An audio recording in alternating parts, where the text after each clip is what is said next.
enough.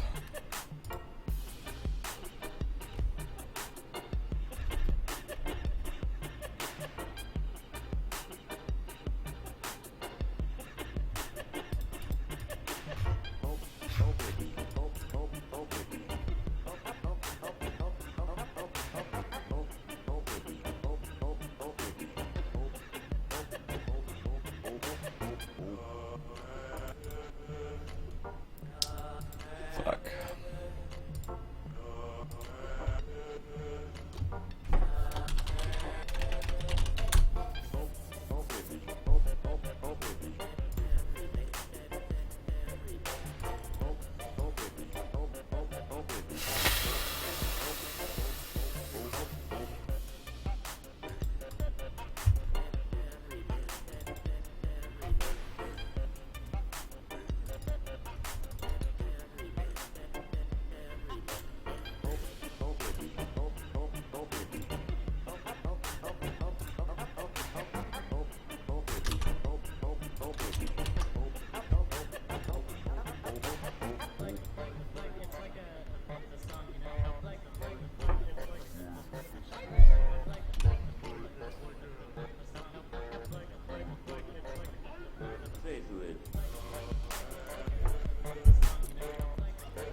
Basically, when you touch these asteroids, they're going to become like just things that are glued directly to the hull of your ship. So your ship's going to grow in size with all of these asteroids becoming this sort of armor around it.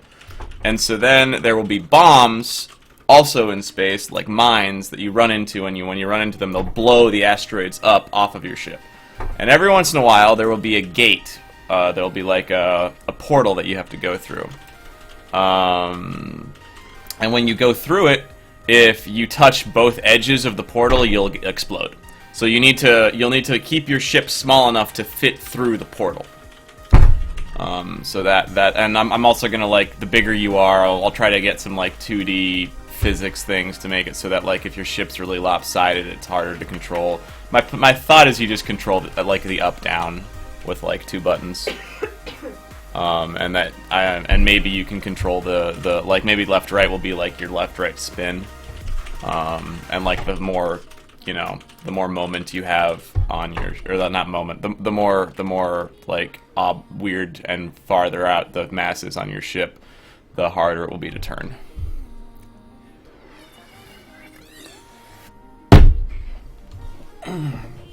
So yeah, that is my plan.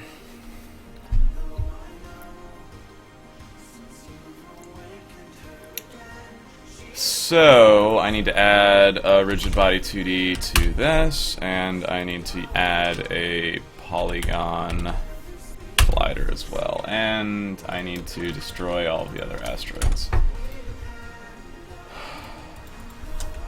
Because I need an asteroid prefab. So let's make an asteroid prefab.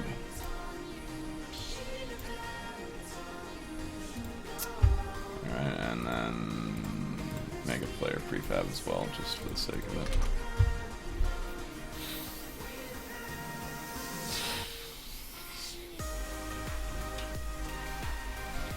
Indeed! Actually, I wonder if the player should be a little more, like, here-ish in the game, instead of, like, really towards the very back. Because I think I want you to, like, be able to see a little more of your player. Alright, so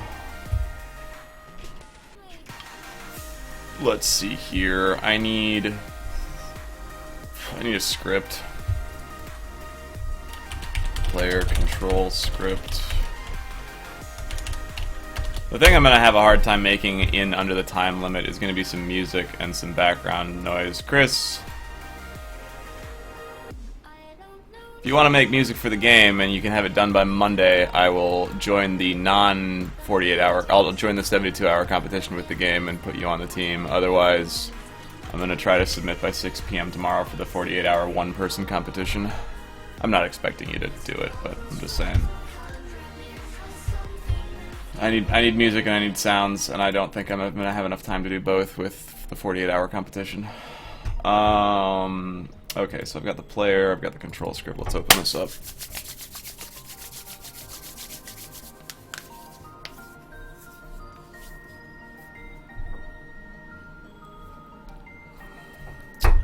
So this is going to need to have a public rigid body 2D. Body. This is going to, in the update loop, I'm just going to do checks on hard keystrokes. We're not going to do anything fancy here.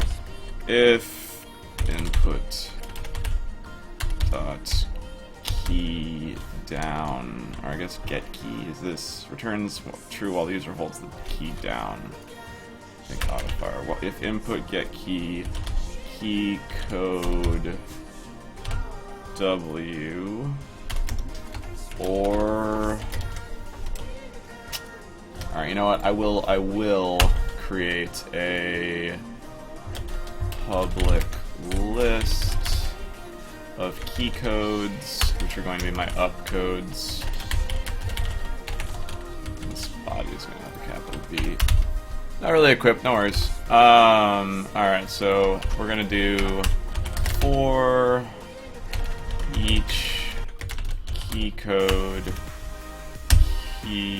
k in up codes if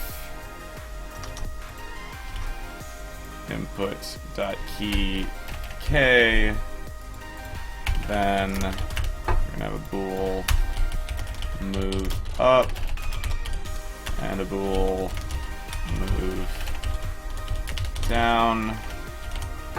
And if any of these key codes are on, then move up equals true. And then we're going to do the same thing for another list that are going to be my down codes. And if any of my down codes are on, then we're going to move down. If both move up and move down, do nothing.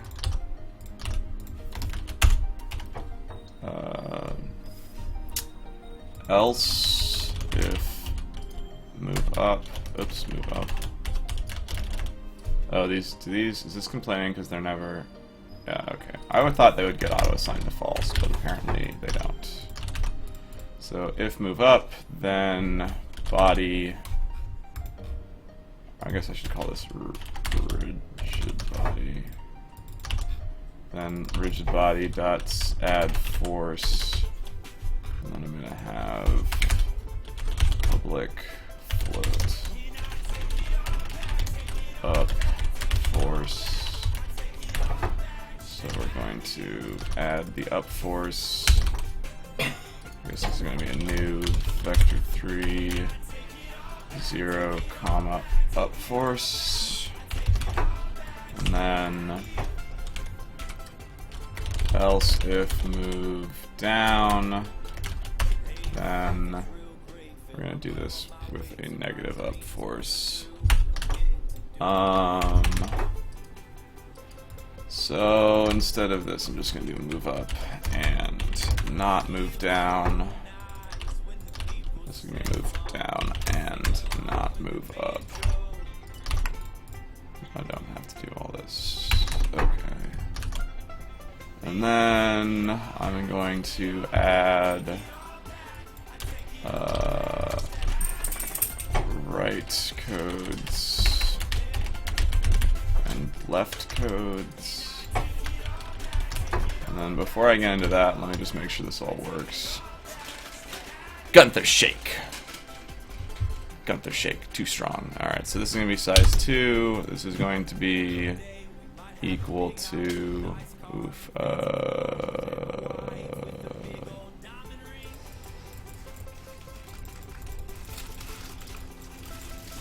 so W, and, wow, I can't fucking mouse wheel through this. Alright, up arrow. And down code's gonna be size 2, and it's gonna be S. And then this is gonna be down arrow. And then right code is gonna be size 2, and left code is gonna be size 2. This is going to be A. Sorry, this is the right code. This is gonna be D. This is going to be right arrow. This is going to be A, and left arrow. And then up force is going to be 1. Alright, we'll apply this. And then let's just see if the up down works. Oh, right. Fun fact, you have to turn gravity off. 0, 0. If you don't turn gravity off, all your shit falls to the ground. Every time! Unassigned reference. Alright, so right now the player doesn't know about its own rigid body. Let's fix that. Apply. Okay.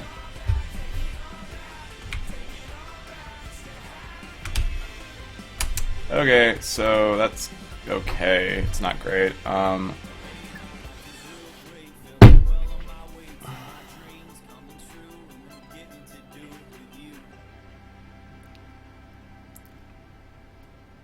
Don't like it. So instead of a force, I'm going to apply a up vel. I'm gonna have another public float that's like vel mass ratio. So basically, the more mass you have, the lower your max speed will be. I'm not going to give you like. So this is going to be set. This is going to be velocity equals new vector. So this is just going to set the velocity to a.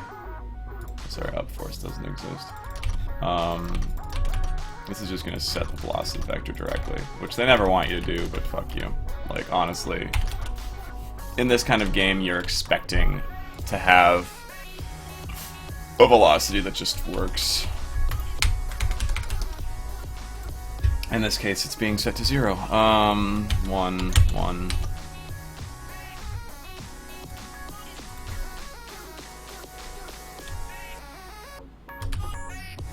Okay, well that feels weird and terrible. 5 and 5. Not that the other number matters right now. Also, I forgot, else the velocity needs to be 0. I can tell you with certitude that nobody likes playing a game where you keep drifting in space. Like, this is the game people want to play.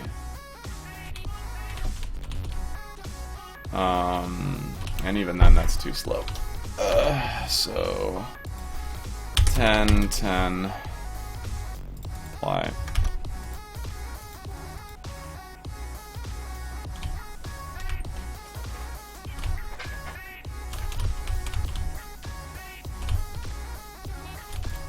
Make that even bigger. 2020.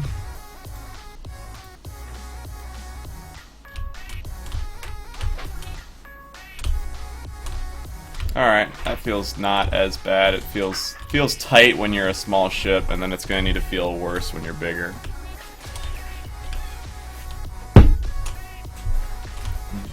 Next I need some bounds. So,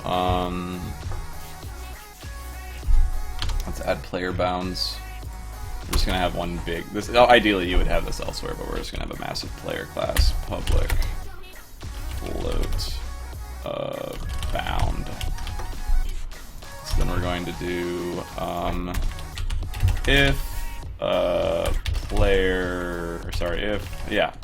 this dot transform is greater than or equal to bound, I guess, transform dot y, the absolute value. If the absolute value of the y position is greater than the bound, then we need to make it not. Or I guess great. Let's just say greater than the bound. Transform does not dot position. Transform dot position dot y is greater than the bound. Then we're going to 0 the velocity, and we are going to set it to be equal to the bound. So transform. So we need to create a new vector 3. Pos equals this, and then we're going to take pos.y equals the sine sine of pos.y times bound. Okay, so now hopefully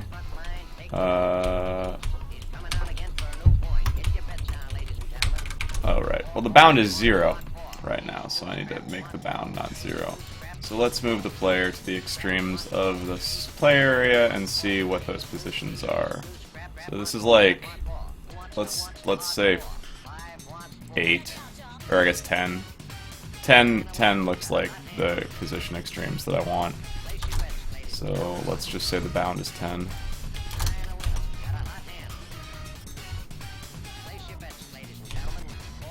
Okay, so this is what I was worried would happen.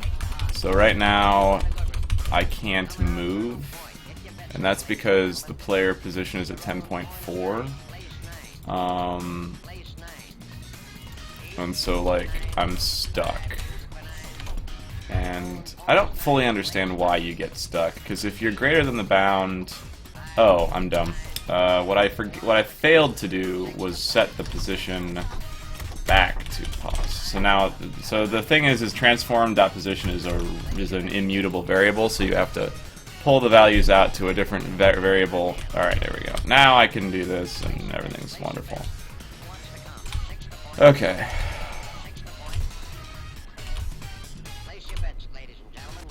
Cool.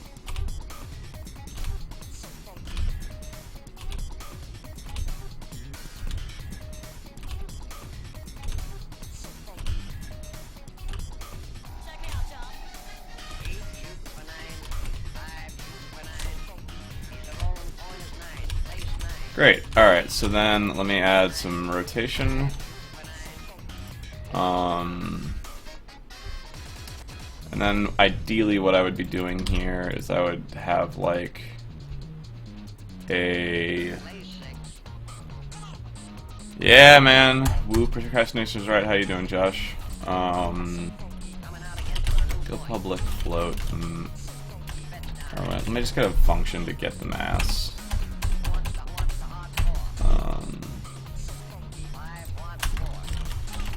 Float get mass, and then let me have a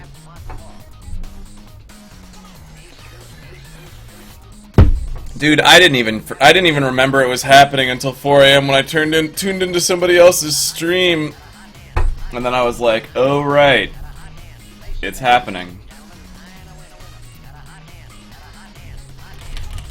So we're gonna return 1 for now from get mass.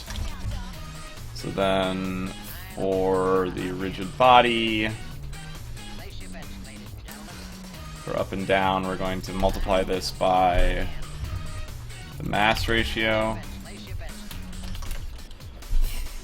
then the mass,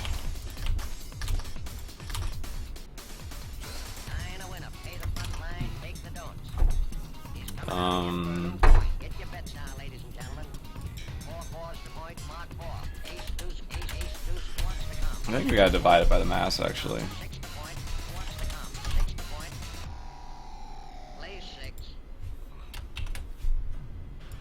Right? So this is... Let me think about how I want this mathematically to work. So... If the mass is 1, then I want this number to be normal. If the mass is greater than 1, I want this to be less, but I want it to be less... I guess I just divide the whole thing by... Think about this. Let's say the mass is 2.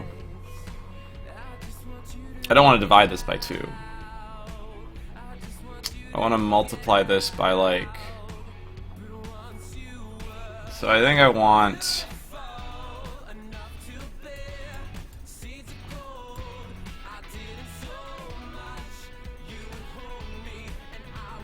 Multiply it by like 1 minus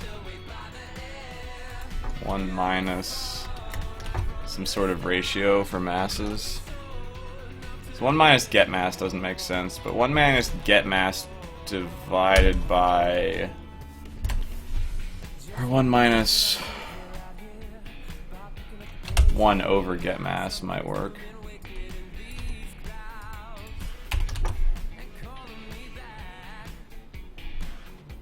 No, because this will be 0.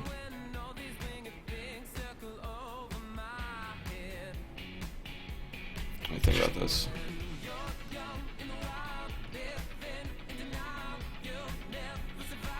And you know what? Fuck it. For now, let's just not worry about it. I'm just not going to worry about how mass slows the thing down, because I'm not even there yet. That's not a problem I'm at quite yet, so let me instead...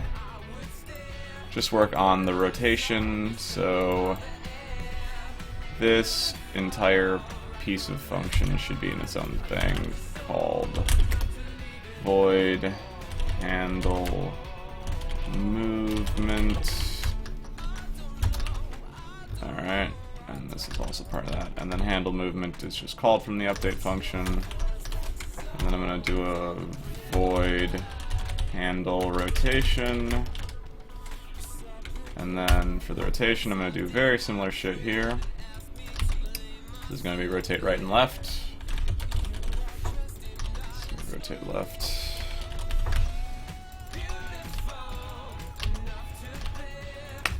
then this is also going to be pretty similar down here.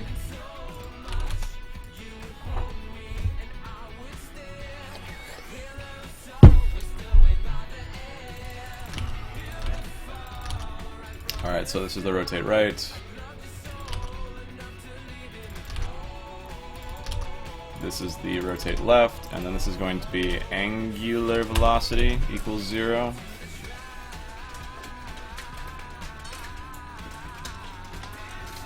Which needs to be vector 2, I guess. Oh, it's a float. Alright, this just equals 0. So then I need a rotation value. So public float or angular vel.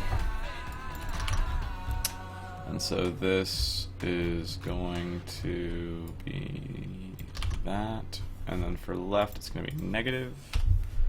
And then for right it's going to be positive. And it's going to be the angular velocity being set for all of these. Okay, and then for the player, we're going to set an angular velocity to be 5, because we'll just see how that plays.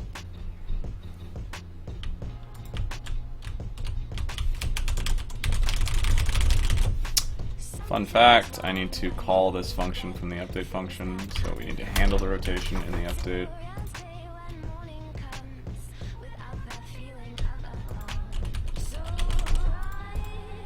Something else is bad happening here. Handle rotation. Oh. Right codes. Left codes. Okay.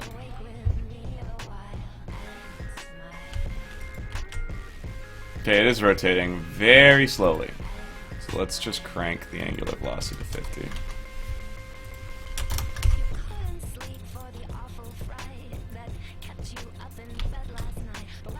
That still needs to be faster. 500.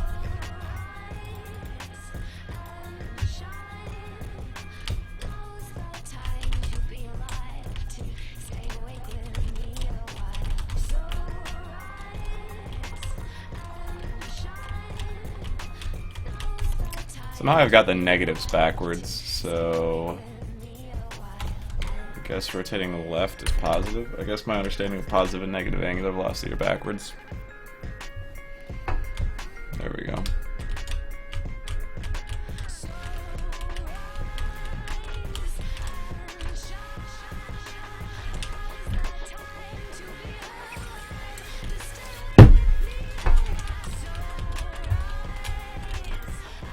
Okay, so let's edit the polygon collider for the player.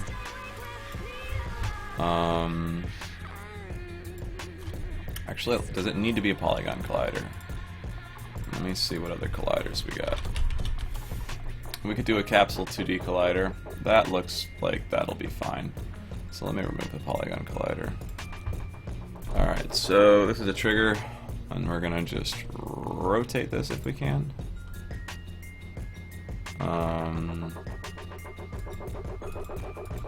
Horizontal direction, there we go. 1 by 0.5. 0.5. Oh god.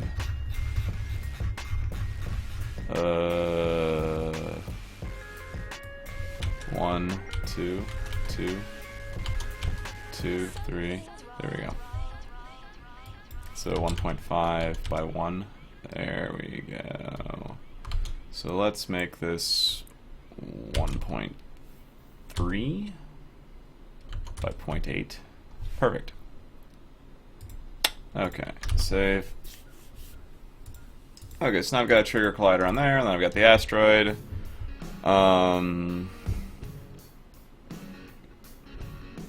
Actually, this should be way smaller, now that I think about it. So let's shrink this down. Shrink this down.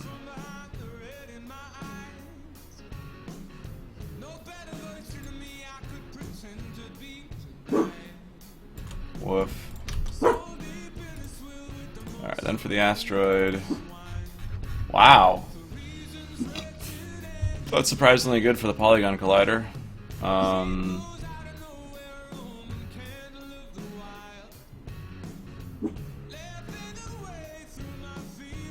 Unfortunately, that's not what I want.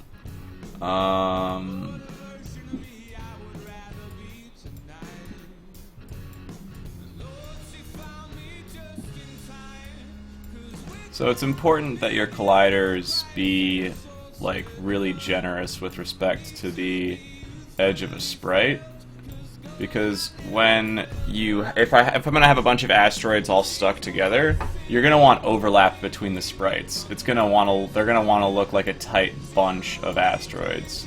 You don't want them to look like they are like just sprites touching at the very edges of the sprites, because it's gonna look gross and weird. So right now I'm moving all of these edges of the polygon collider in to make it so that the collision will only happen if you really collide with this thing.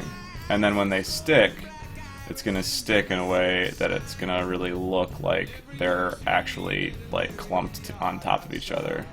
And it will be visually a much better effect.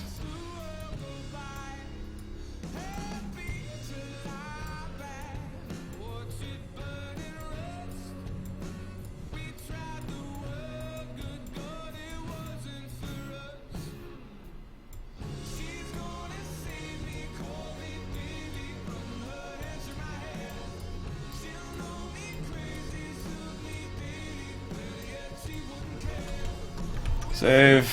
I'm still a little worried that this. I'm worried that this thing is like too complicated. I guess I can delete vertexes.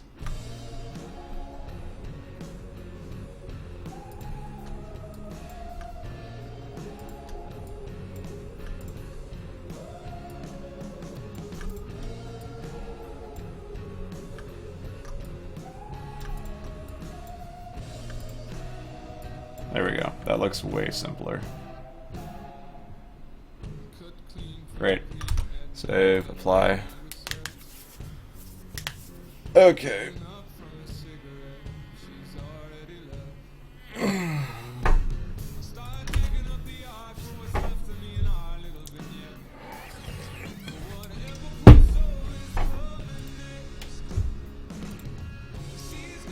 Let's add a layer for the asteroids, or for the player, and for the asteroid.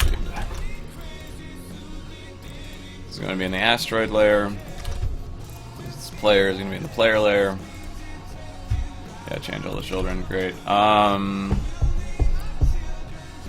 There's a trigger. This is a trigger, great.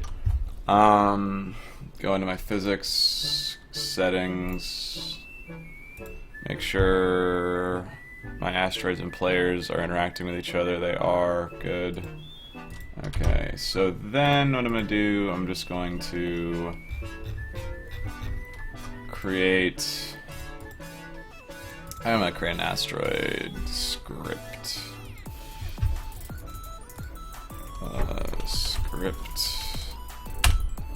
Asteroid. Alright, so we're going to have a couple of things on this guy.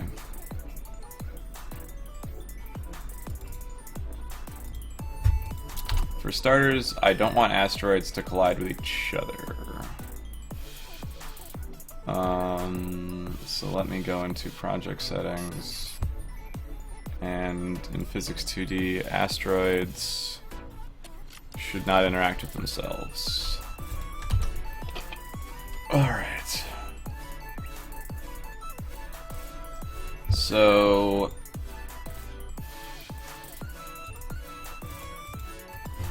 in the asteroid, on start, we're going to grab our rigid body. Let's just say rigid body. We're going to set the velocity equals new vector 3, and then this is going to be negative, and then we're just going to have a velocity up here.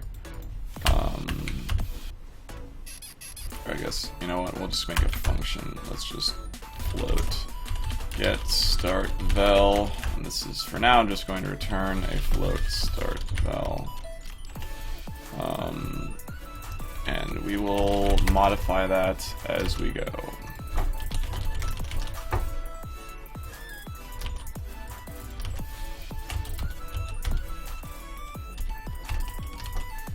Actually, this should just return a vector 3.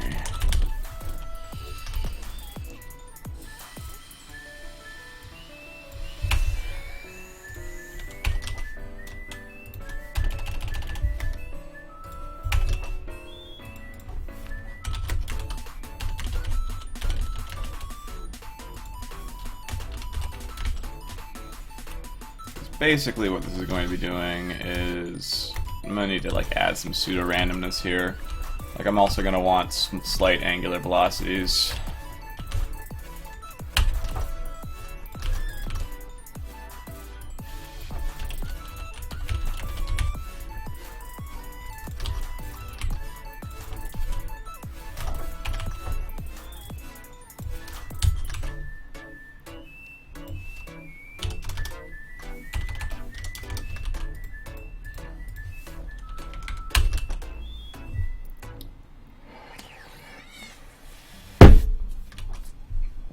Okay, then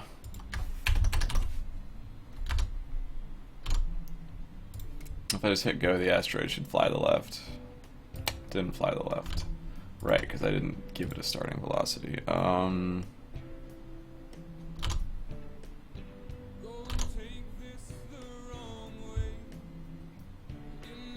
What's up, Kelvin? Why is my asteroid script not loading in this public shit?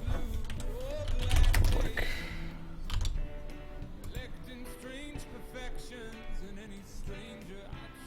Cleaning room, bad audio. Cool. I am working on Ludum Dare. And I'm really confused. What's going on with my asteroid?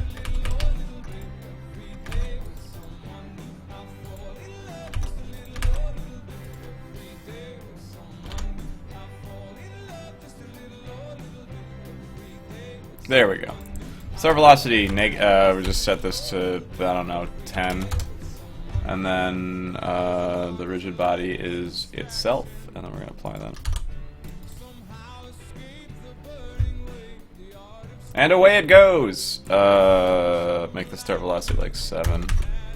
Quick look at this meme. There's these dank memes.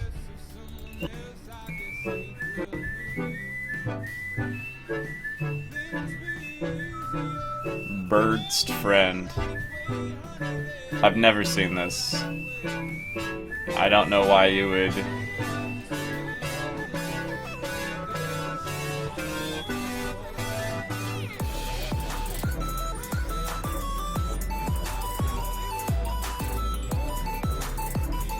I like that song though.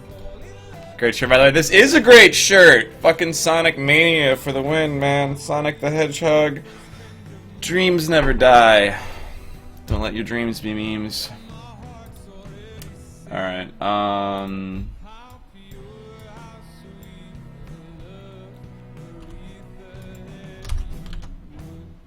that's what goes into my head. Oh, that's your problem. That's not my problem. I'll try to watch more of that video later, though. That looked kind of funny. Okay, so then we're gonna do void on trigger enter 2D. If collision dot game object dot layer equals player.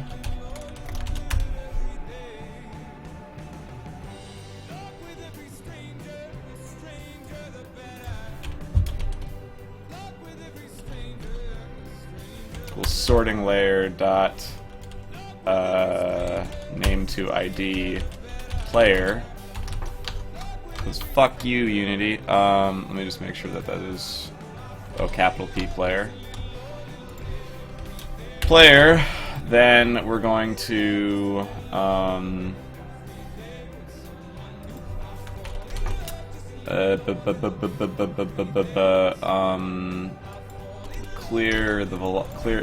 basically clear the velocity.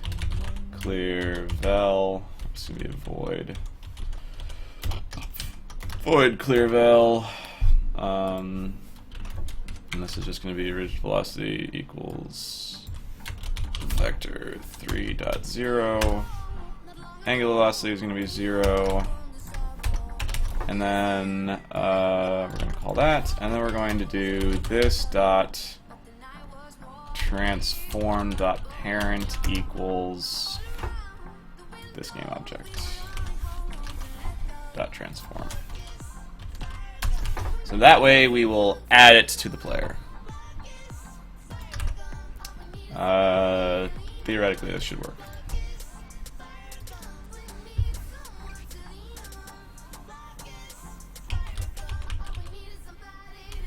Didn't work. Okay, cool.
I really wish there was like a function to spawn random stuff in Unity.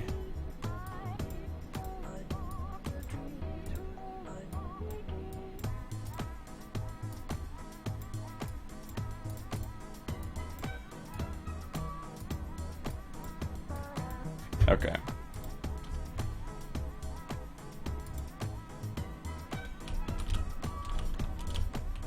Okay, well that's funny. Now what I need to do is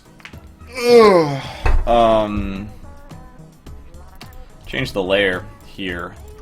So this game object dot layer equals 8. Alright, so now asteroids should stick to each other once they've touched the player. There we go. Cool.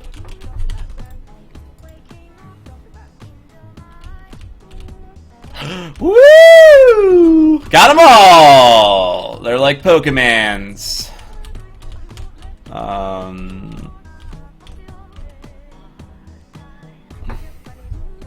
would you want to do that?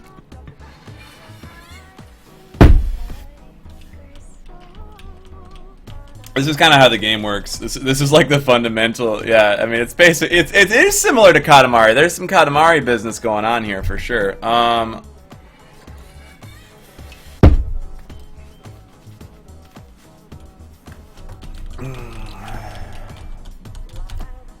right, next I got to create an asteroid spawner. So basically, Kelvin, what the game is you're this ship, and you're going to be flying to the right, but, like, the camera's going to be stationary. Really, the asteroids are going to be flying to the left. Anyway, every time you touch asteroids, they'll, like, stick to your ship.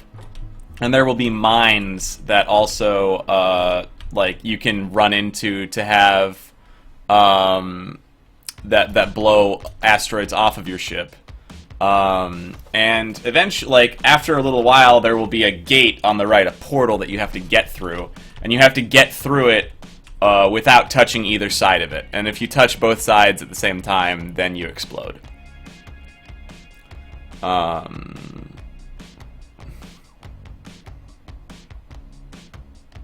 That's the game in a nutshell.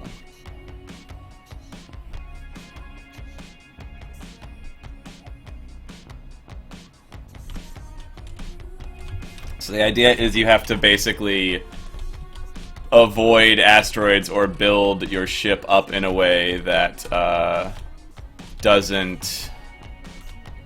makes it so you can get through the portal.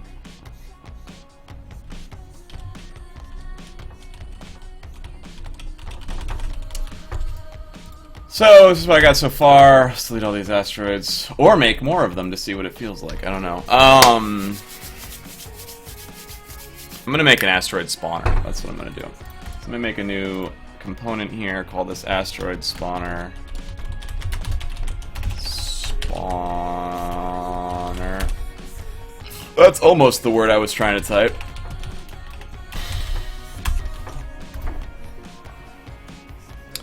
Alright, so, I can get rid of this.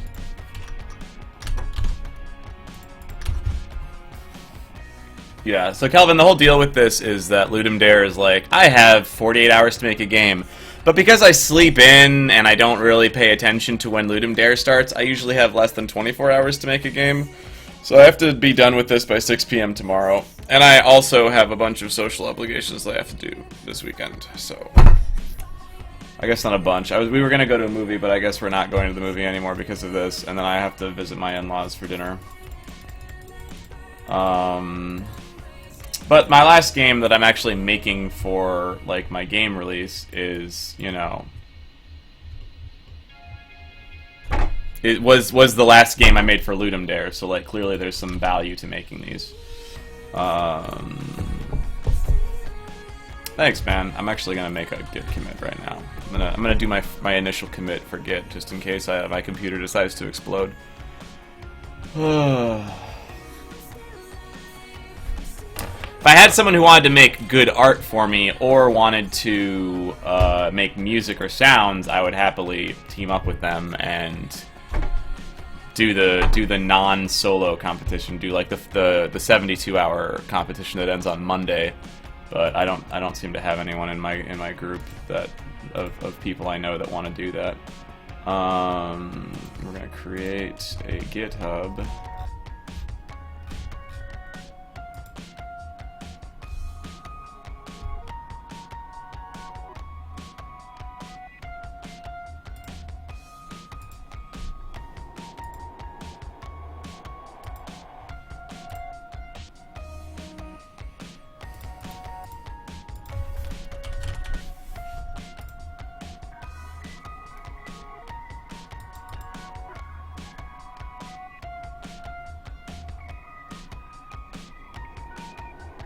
Thanks for giving me the energy, guys.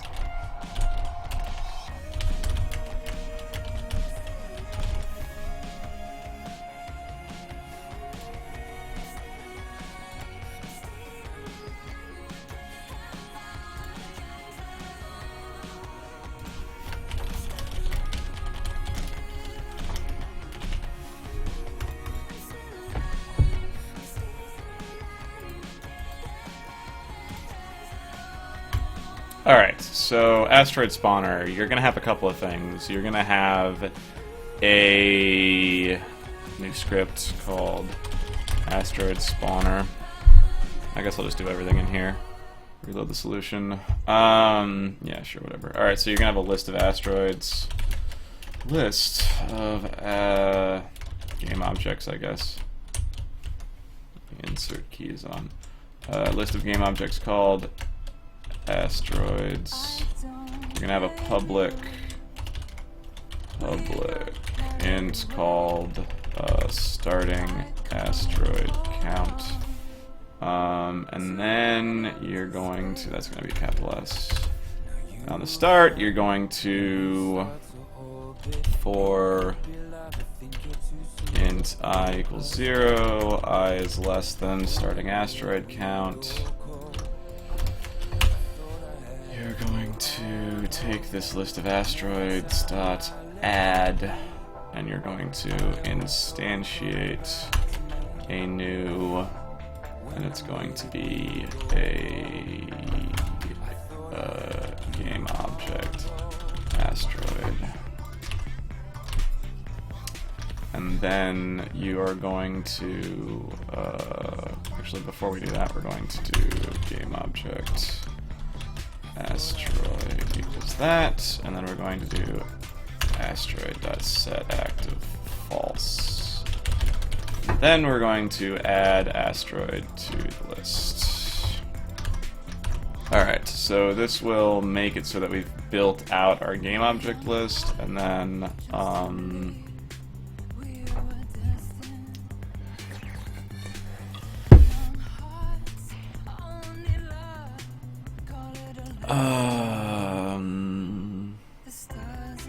I'm just going to create a function called spawn asteroid, void spawn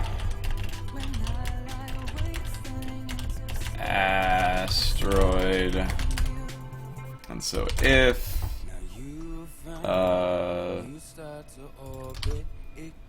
asteroids dot count is greater than 0, then we also asteroid should know about its manager, so let me do a public, we're just going to have an asteroid spawner called spawner, and we're going to just have a thing public void set spawner. Great. This is just going to this spawner equals spawner. Excuse me. Alright, and then in the update, if this dot transform dot position is less than, I don't know what position is out of frame, less than 20, Oh wait, yeah, if it's less than 20 and it's not attached, it's gotta be both. Less than -20, sorry, position.x, less than -20, and we are not attached to the player. Then this dot, and then we're going to go into asteroid spawner, and we're going to create a public void reclaim, and this is going to take in an asteroid. And actually, this could be a list of asteroids. This doesn't need to be a list of game objects.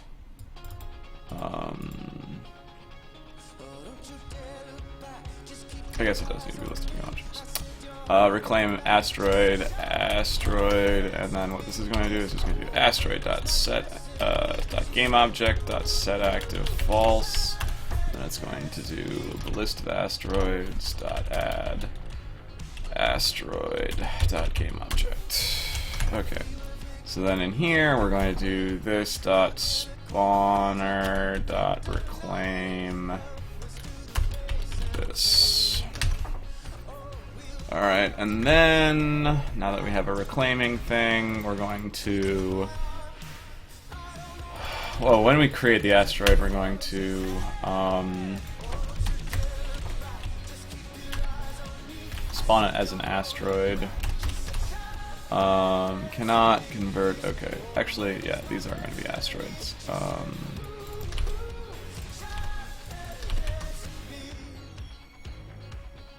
Nope, never mind, can't do it. So we're going to do asteroid.getComponent asteroid and dot set spawner this. So now they know, now that all the asteroids that are built know about their spawner. And then we're just setting the active to false, doing this, and so then over here we're going to do asteroids 0. This is going to create a new game object, asteroid to spawn equals asteroid 0, and then we're going to do asteroids remove at 0, and then we're going to asteroid to spawn dot set active, and then we're going to do set active true, and then we're going to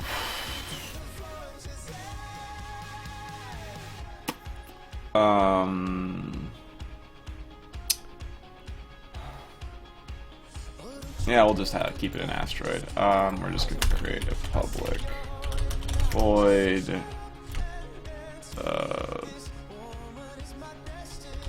create as new. And so this is going to say asteroid to spawn dot get component asteroid, and then we're going to create it as new, and then over here we're going to do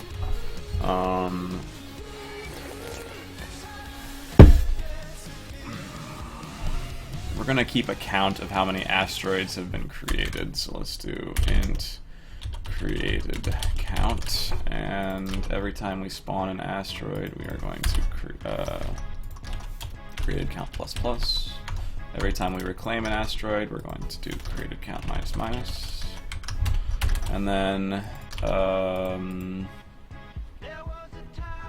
we're going to start a coroutine here with an IEnumeratable, IEnumerator asteroid spawn, and this is going to check. We're going to do while true, or I guess while not, yeah, while true, fuck it.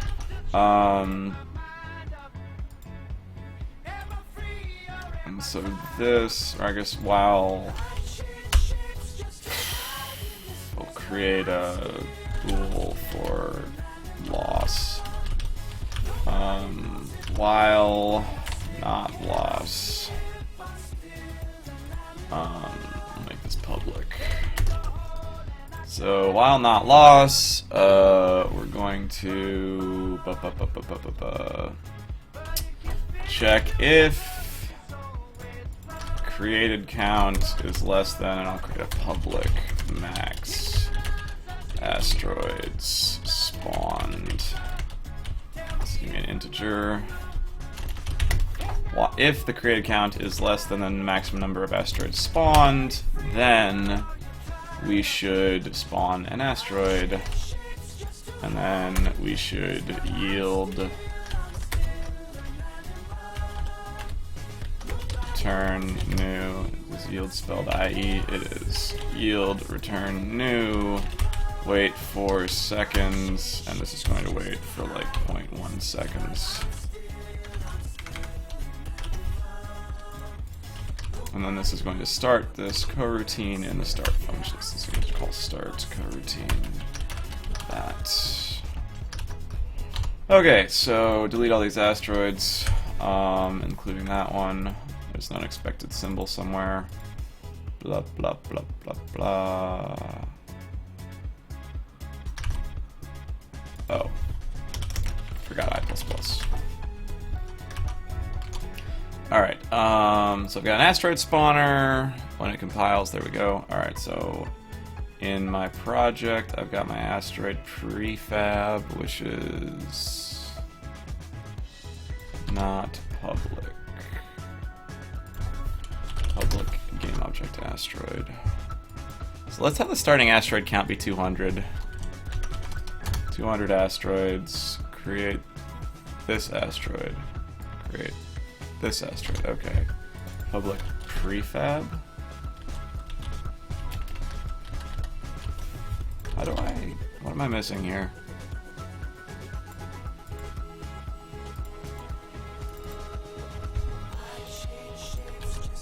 Alright, not sure why I had to do that. I'm not sure why I couldn't drag... oh, because I wasn't dragging a prefab, I was dragging a Photoshop thing. Alright, so max asteroids to spawn. Let's spawn 150. Just see what that feels like. And go!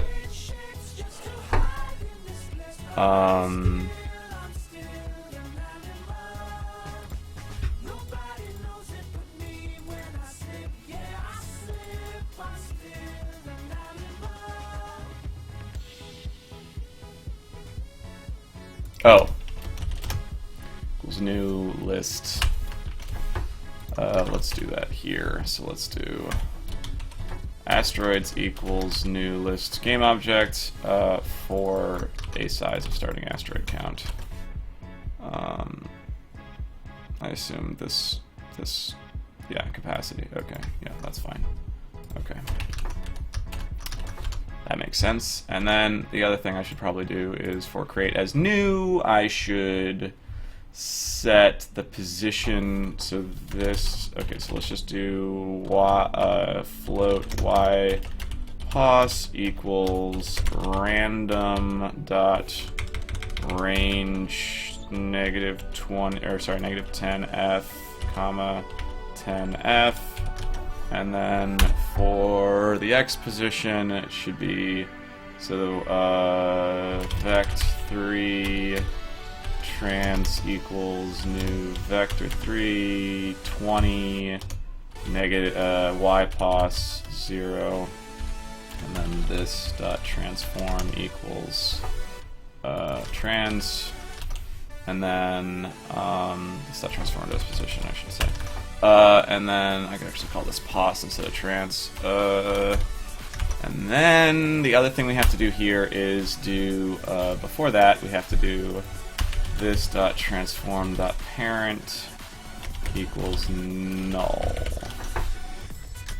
Right? Or is there a way of getting the root? I think null is right.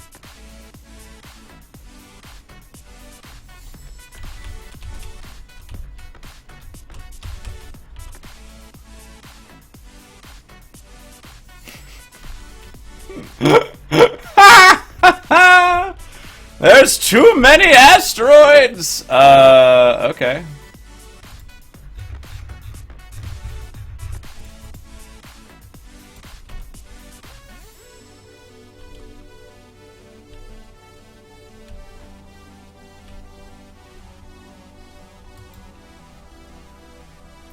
Alright, so that may be too many. Let's make the max asteroid count 50.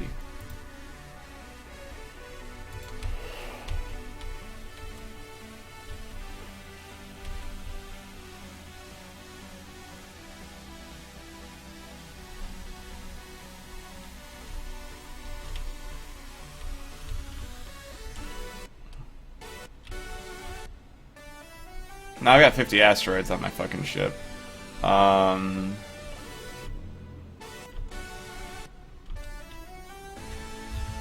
What surprises me is how this is, like, feels like it's chugging. Oh, because it is. Let's see what that is. What's going on here? It's the physics update. The physics simulate, step, update transforms, rigid 2D calculations. Okay. So, is there any way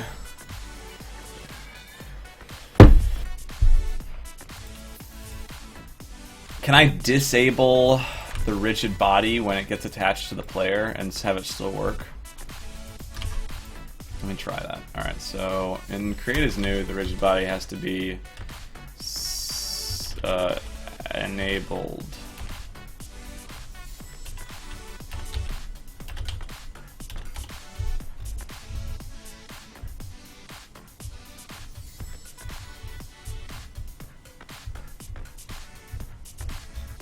Is there a sleep?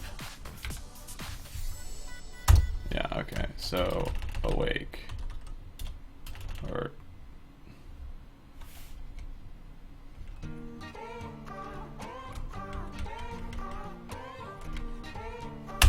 so, this needs to wake the rigid body up, and then this needs to sleep the rigid body.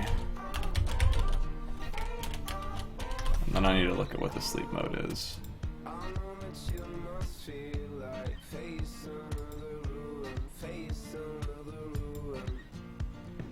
Okay, that's fine. Okay, let's see what this does, because this might break everything. Nope, it seems to still be working. Unfortunately, it still has the problem of trying to simulate all of these rigid bodies.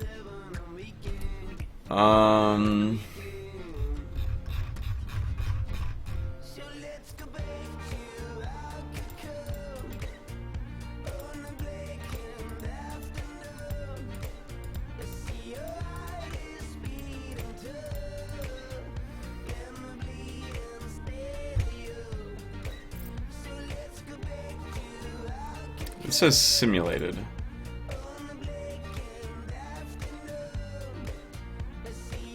Huh. Let me see here. Can I do simulated equals false? Let's try simulated equals true. It may also be that it really doesn't like being that far down the transform tree, because there's a big transform tree that's being generated there.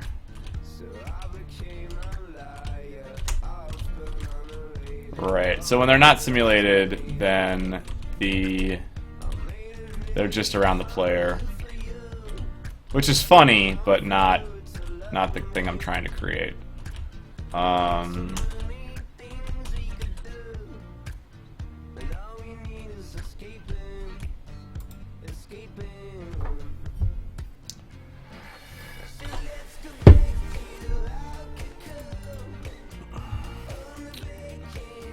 So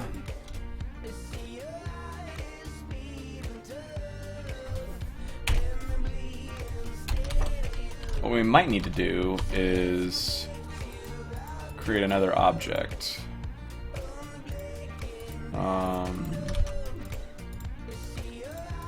what I'm curious about is if I create an empty object in here and drag an asteroid into it and take out this rigid body and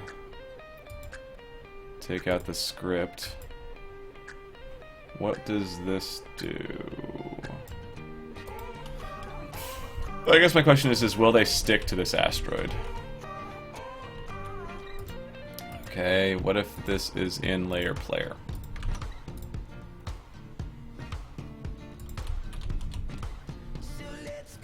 They will. Okay, so...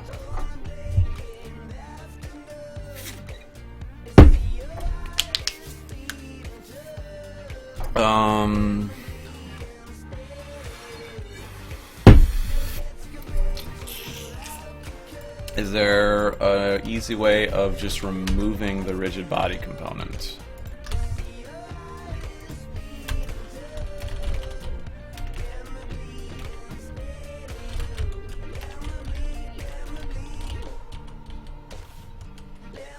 Because, like, unfortunately the rigid body component doesn't seem to be a thing that I can disable.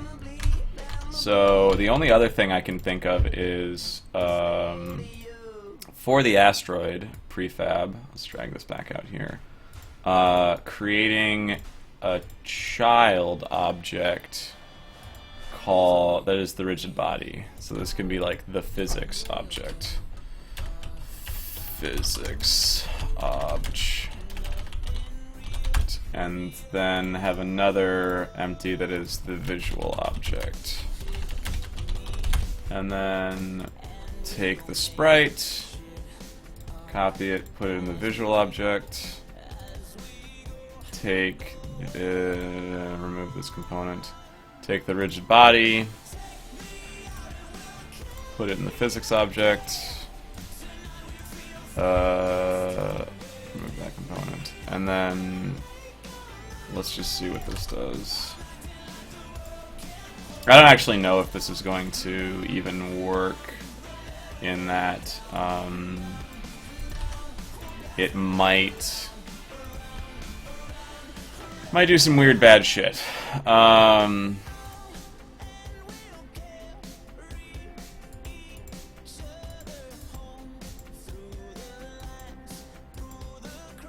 aren't they moving?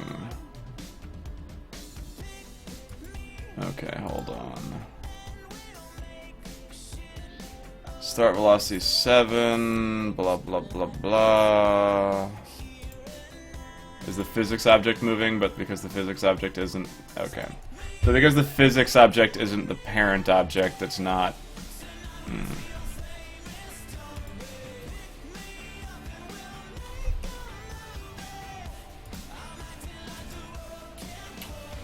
Okay, so...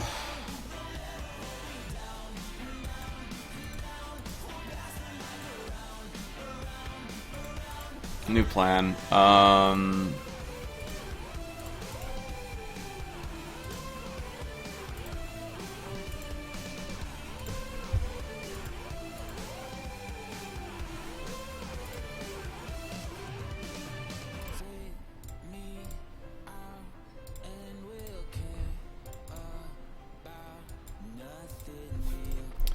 Okay, so the asteroid is going to have two modes. It's going to have physics mode and non-physics mode.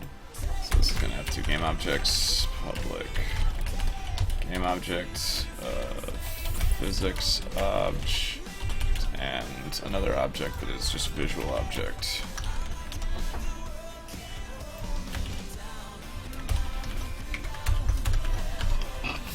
Alright, so once that kicks in over here, alright, so this is the physics object, this is the visual object.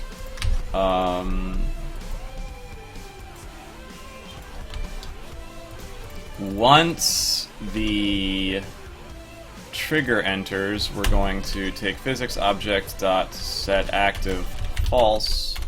We're going to set the viz object's position and rotation to be the same as the physics objects. So viz object dot set active true.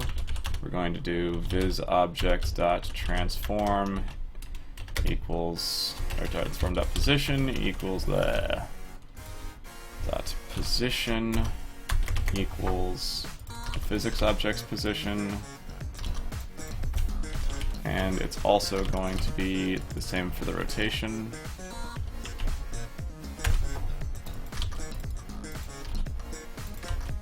And then everything else should be fine. because then we do the parent transform, and then everything should be good. And then on create as new, we're going to set the physics object to true, the viz object to false, and we're going to set their local transforms to zeros.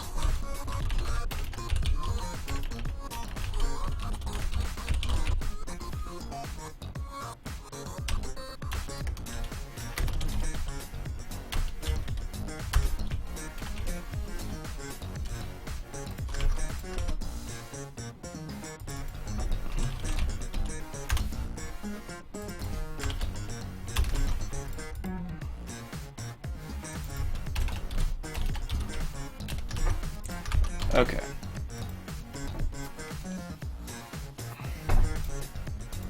We're going to apply this.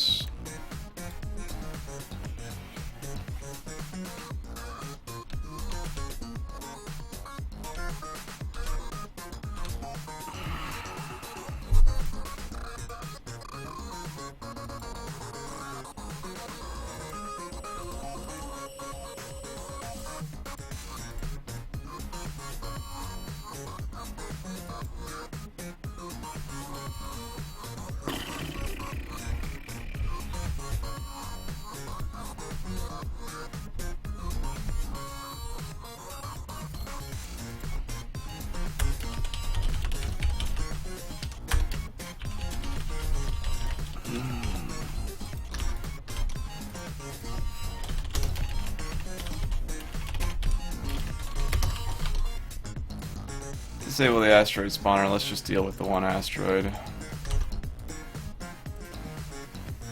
Figure out why this isn't triggering. It's not triggering at all. The collider is not triggering.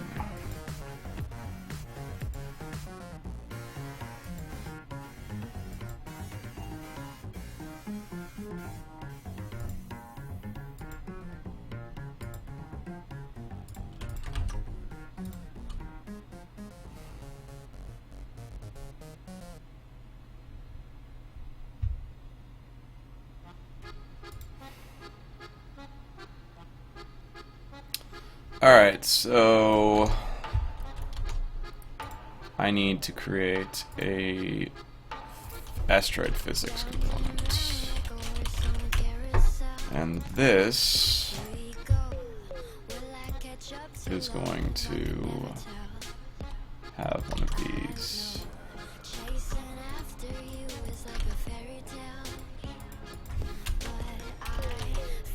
And this is going to, on the collision, just call this dot game object dot parent dot get component in parent asteroid, and then it's going to call public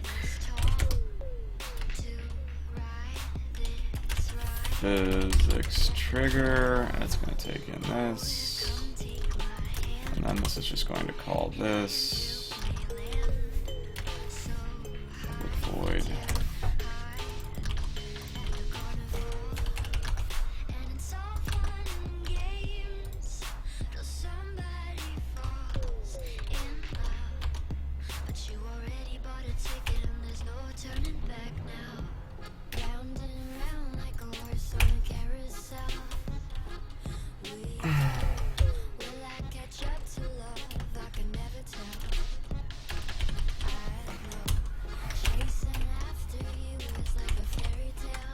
physics trigger, and this is going to take in the collision. There we go.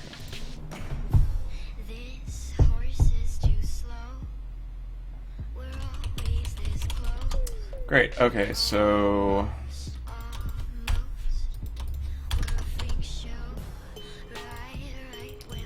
we're going to apply this asteroid, we're going to disable this asteroid, we're going to turn on the asteroid spawner. Let's see if this works.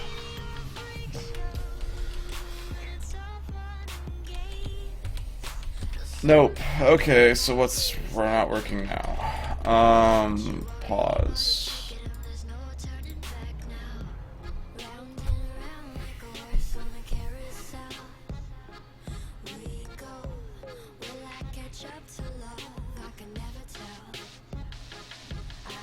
visual objects are not part of the player. Visual object. This needs to be in layer player. Apply.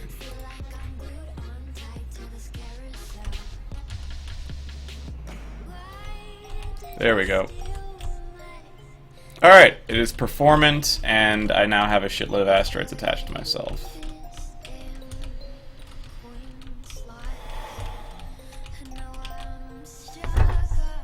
Let's see how performant it is. Let's go with 100.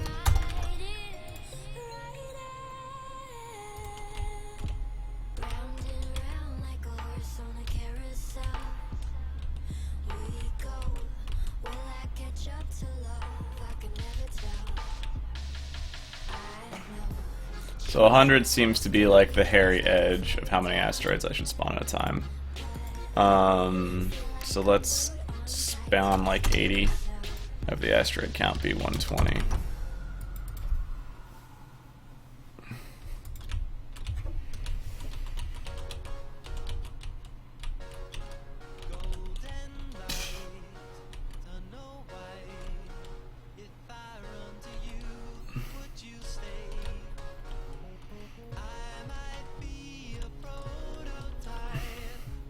So that's what 80 asteroids looks like.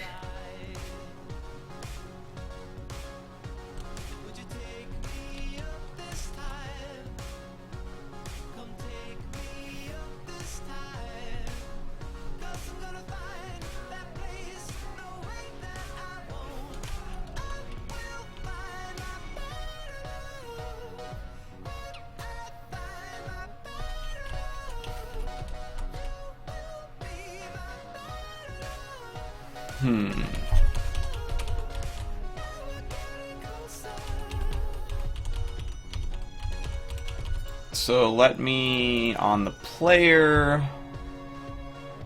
So a couple of things.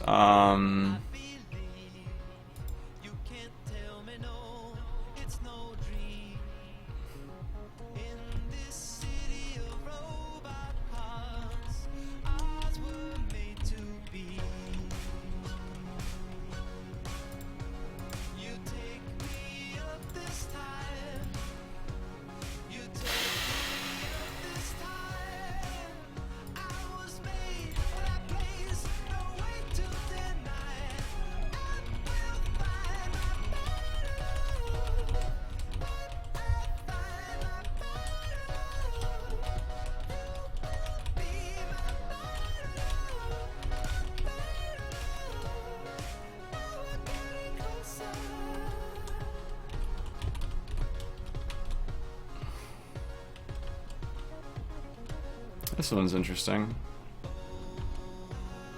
Let me try making the bomb next. We're just gonna move forward. There's other things that I kind of want to play with, but I need to just see if creating the bomb is worthwhile. Bomb! We're just gonna make this an asteroid.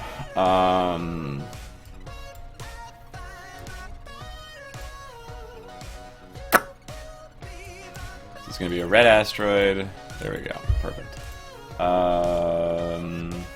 Let's see what the normal asteroids look like. Okay, so the okay, so I'm just gonna call this bomb or mine, I guess. Let's copy this component and then paste it here. Let's just do all of this in the same game object. Okay, so we've got the mine. We're going to need to have basically the same fucking collision as this. So let's just take this polygon collider, copy that, paste it into the mine. There we go. And then we need to create a component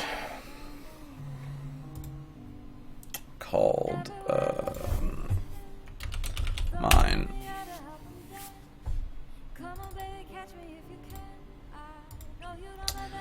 Okay, so this is also going to have an on-trigger enter.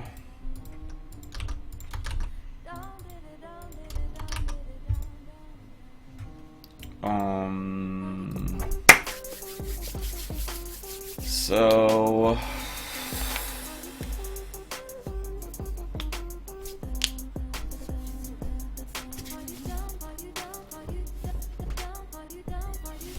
one thing is that I might be spawning asteroids too regularly. Let me try spawning them at like 0.3 per second. Just as a thought.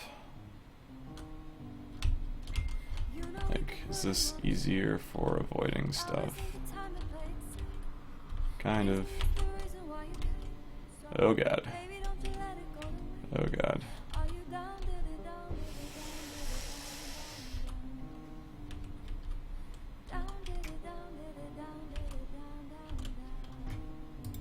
Okay, so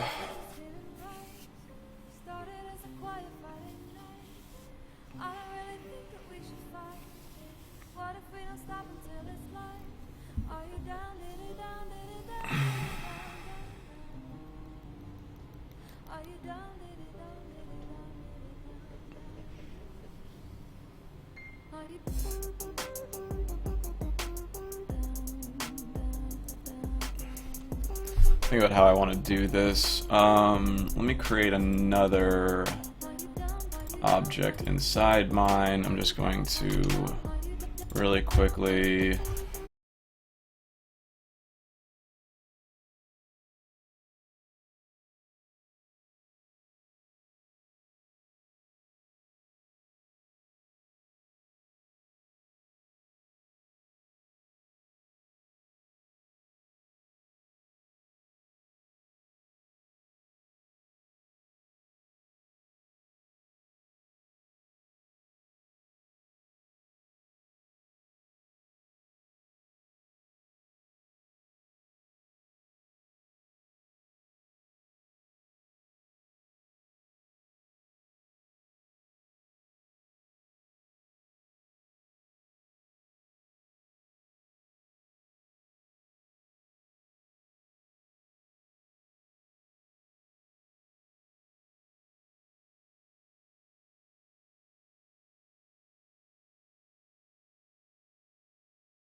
Slides with this stuff.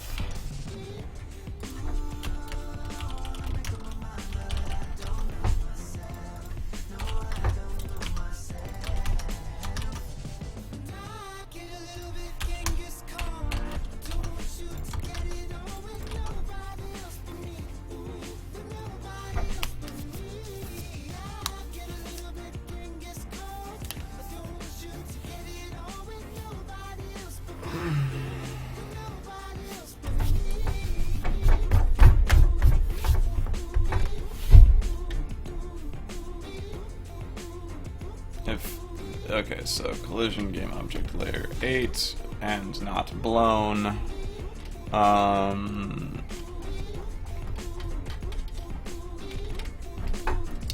Then avoid blow up. And so it's going to blow up.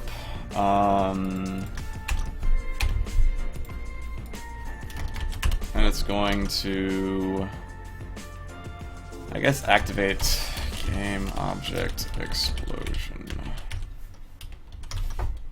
Oops.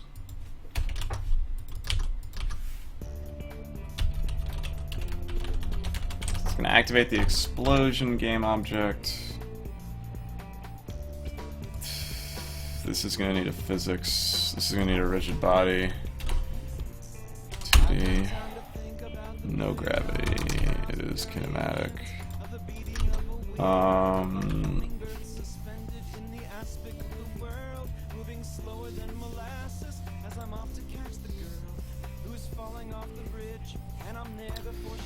So we have the boom.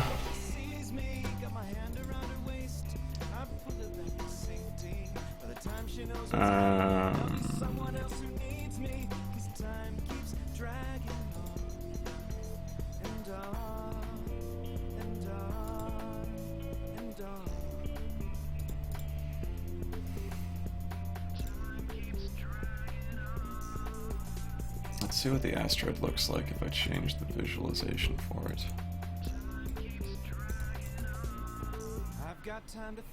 Yeah, I could just do that. That would work. Okay, so, only got an hour and a half before I gotta take a break for dinner. So, what's gonna happen here is the boom is gonna have a new script called explosion.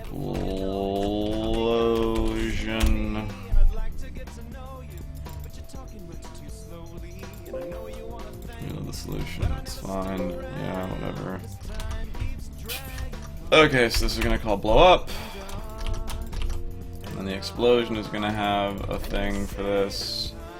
And basically we're going to create a interface. So let's make a new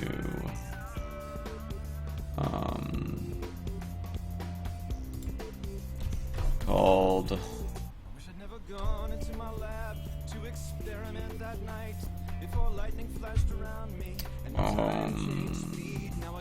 it's a C# file.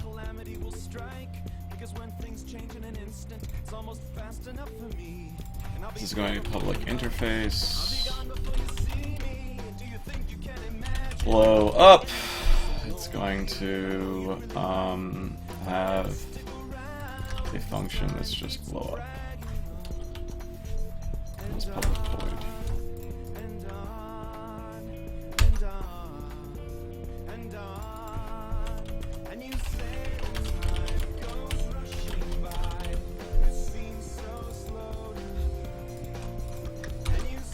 Alright, so explosion. So mine is going to implement blow. Okay, for fuck's sake. This is what I hate about when I create. Like, this is in the solution, but it's not. I'm gonna close and then reopen. So I'm gonna have everything implement the blow up interface.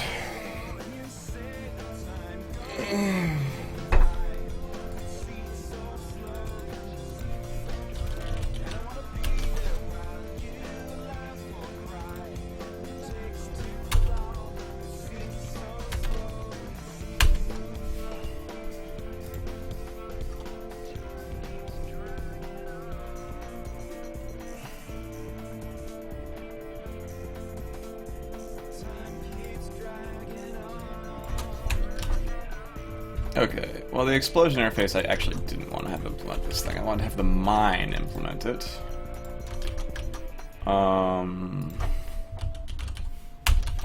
Want to have the asteroid, the normal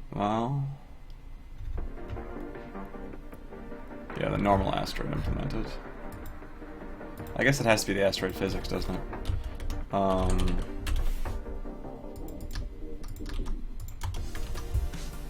And the asteroid... This asteroid also has to implement it.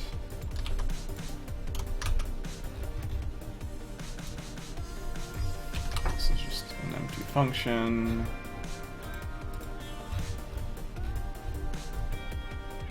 Spawner doesn't, but the ship does. So...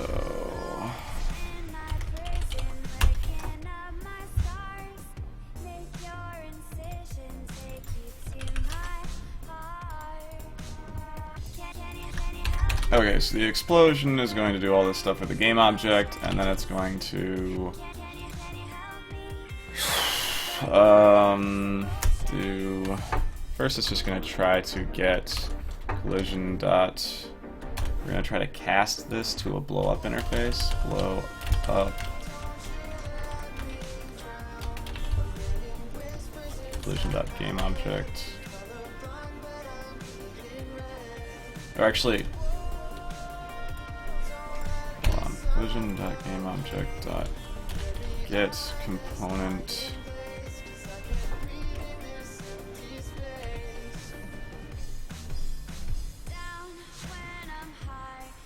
I guess I can't get a blow up component because it's an interface.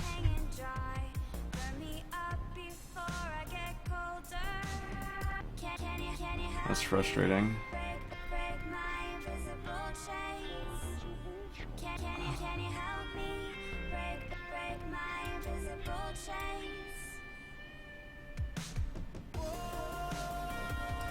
I guess I can do GameObject.broadcast message blow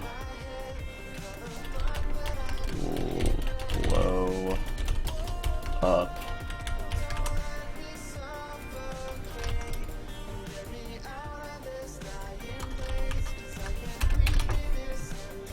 And then I don't need this interface because it's no longer relevant because of the way Unity does interfaces.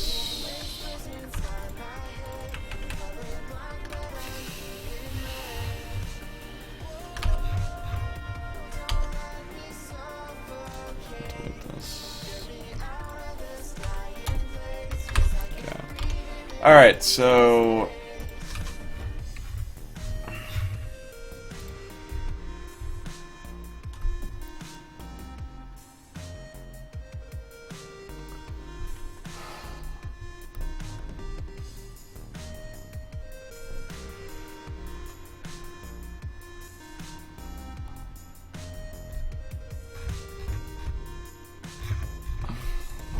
this dot get dot transform dot get child count.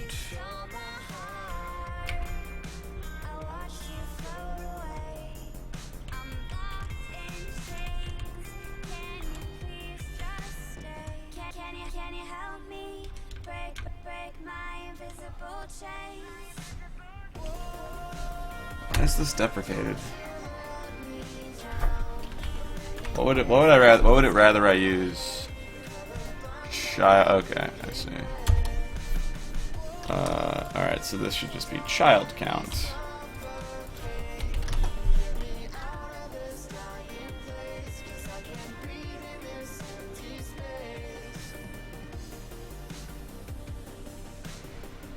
Okay, so we're going to go through all of the children.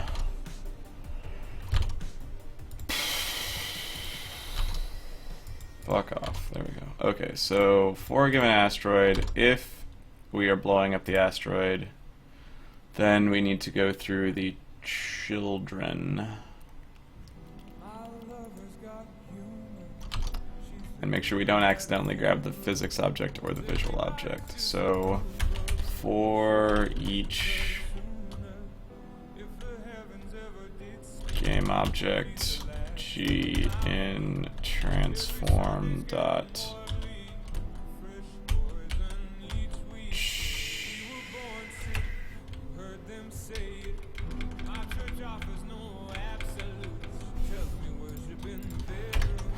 Okay, I guess I can't run a for each for this. Is that what I'm getting at? Let me just do a quick Google search. Unity iterate through all child objects. Iterating through all child objects. For child.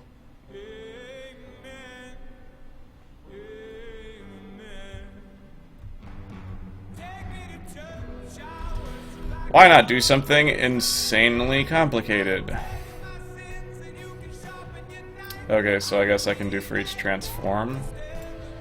For each transform child in transform. I didn't realize transform was had list-like properties. If transform.gameObject equals physics object or transform equals visual viz object, do nothing else. Let's see. Really, this should just be does not. Actually, this should just be continue. Continue. Otherwise, child.set parent. No. So if we're blowing up, we're setting all of the child parents to null. And then child.get component asteroid, and then this is going to be public void lone parent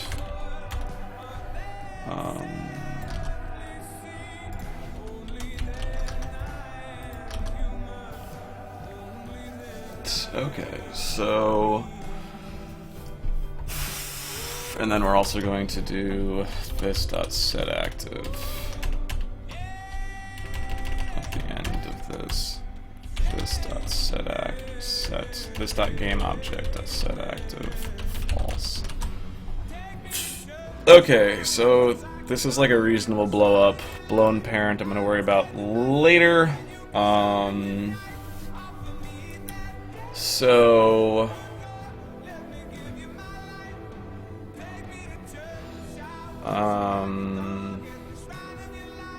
although what I will do is I will do this dot viz object dot layer equals 9 just to change the layering to make it so that it doesn't stick to other things anymore. There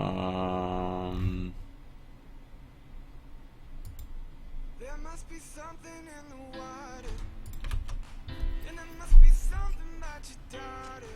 She said, "I love ain't nothing but a monster.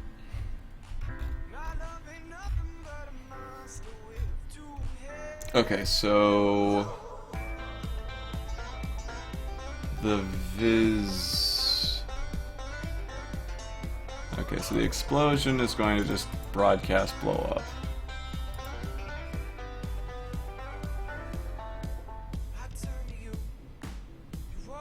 Thing is it's going to broadcast blow up to the visual component. So, and the visual object doesn't have anything on it.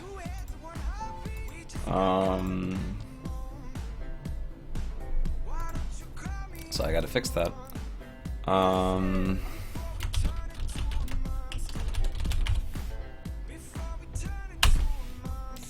the visual asteroid literally just needs a reference to the parent. So asteroid. Actually, I don't even need to do that. I just need a blow, a void blow up. Should be public. And then why? Oh, public void blow up.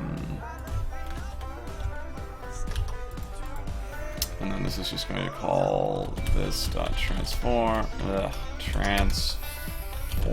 dot. God damn it! I hate this. So right now it's not auto completing because reasons.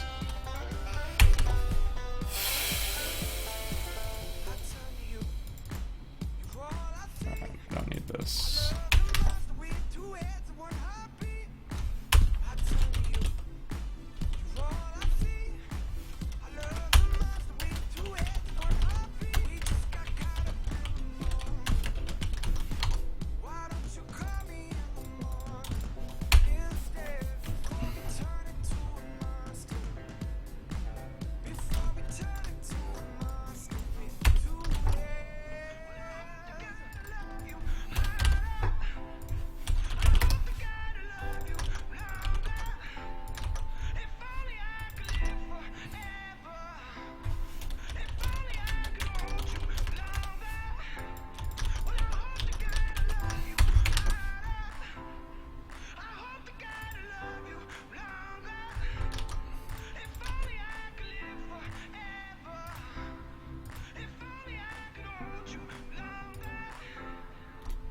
Okay, can I do stuff with the visual asteroid now?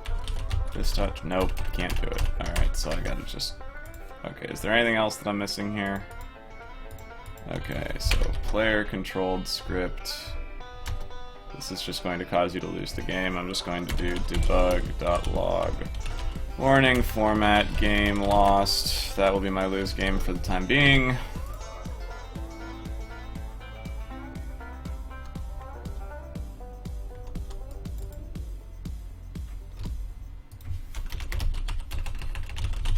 Great. Alright, and then... How about now? Nope. Okay, so fun fact, Visual Studio, it doesn't do autocomplete unless you reload the solution, and so I have to close Visual Studio and reopen it because I don't know what the hotkey is for reloading the solution. And I can't be bothered to look it up right now because this is just the way it all fucking works. Alright, here we go, we're back, great. Yay, alright, this dot parent, or get component in parent, asteroid dot blow up.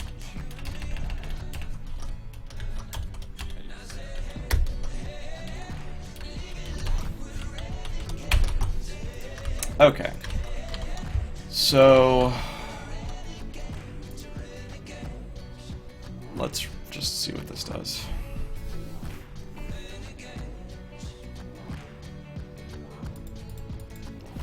Okay, object is not referenced to an object. Okay.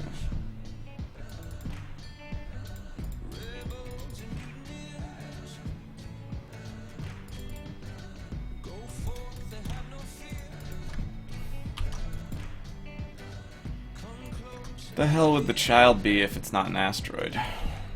Okay, so if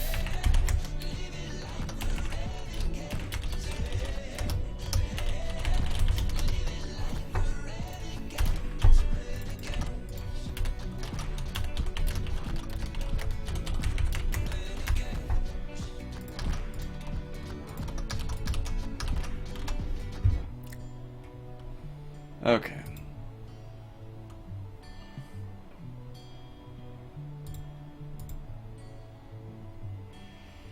Not set to the instance of an object. Asteroid on trigger at assets physics 18. Get component paired asteroid physics trigger dot collision. Object reference is not set to an instance of an object. Okay, so somewhere there is an asteroid physics that does not have a parent.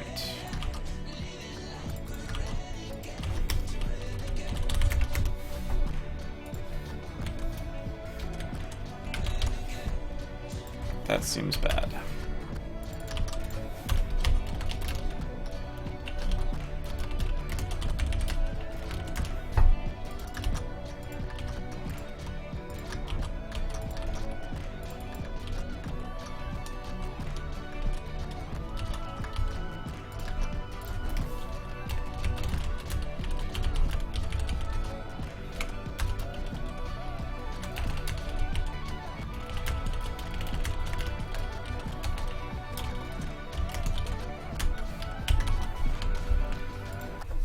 Okay.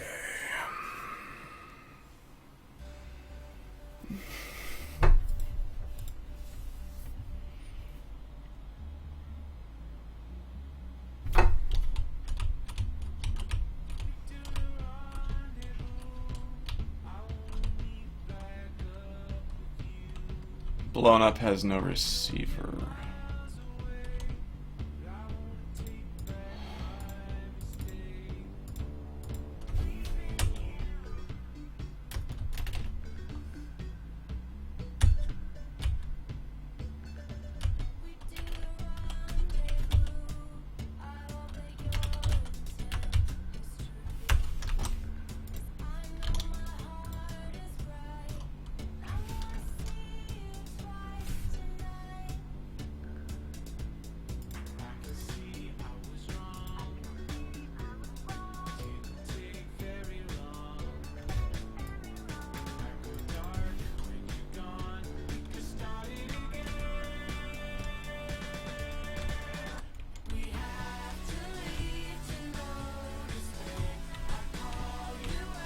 Object reference not set to an instance of an object. Mind blown up.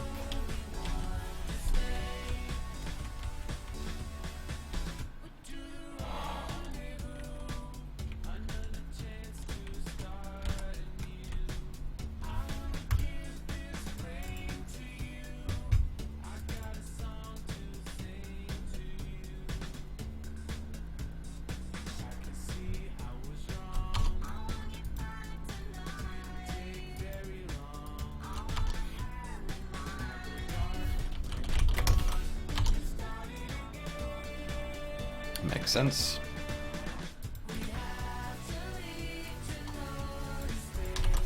Okay, so let's clear this.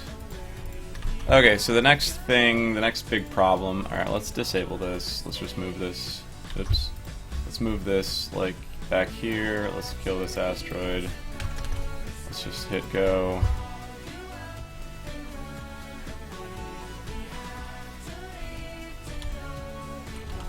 Pause. Drag the mine over to here.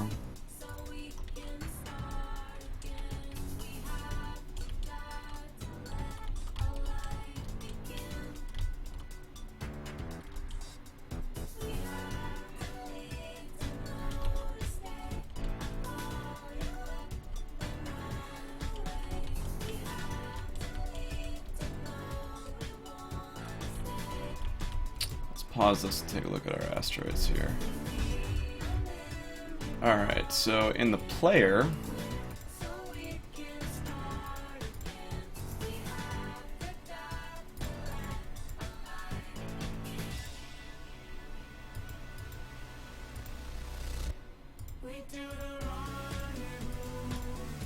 so the asteroids are always children of the visual object. Now these ones are disabled.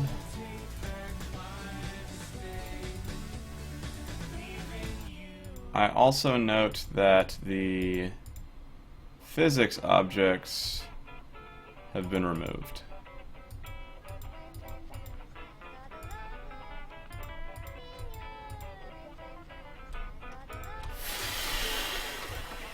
So why is that?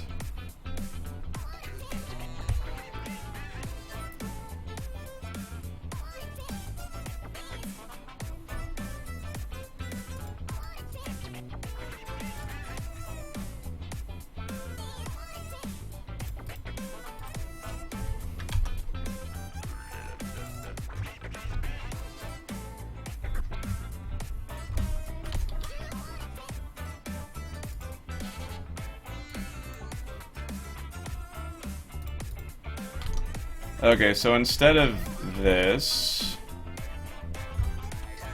we should only set the parent to null if it's definitely an asteroid. I think that's what the big problem is. Because it's going through all of the children in the tree, and it's finding non-asteroid children, and it's doing badness.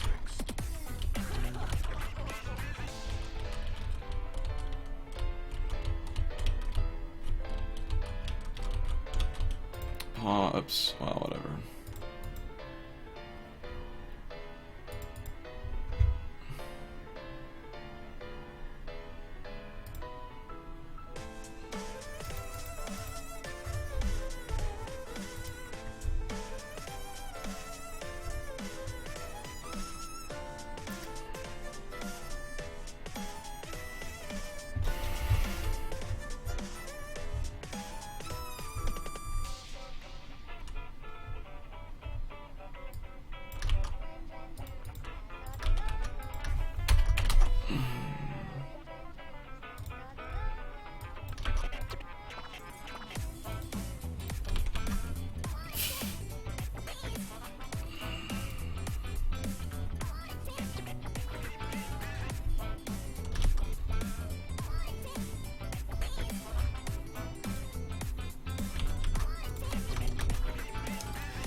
Okay.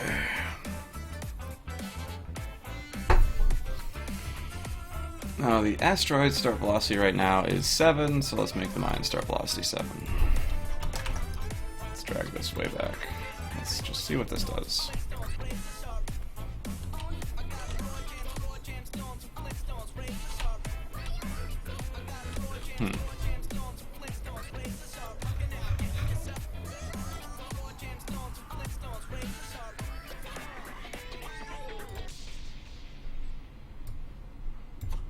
How about now?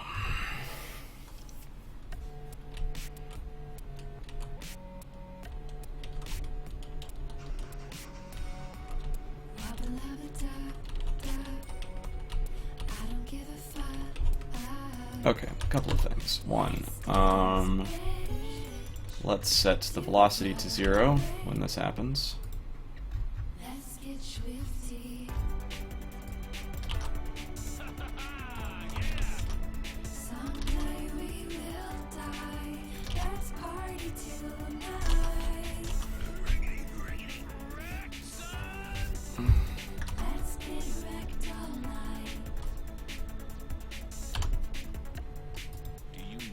And then I need to figure out... Oh, and then I need to make the explosion. Let's create an I enumerator called timeout. Yield return new wait for seconds 1. And then this dot set game object dot set active false, and this is going to be called void on.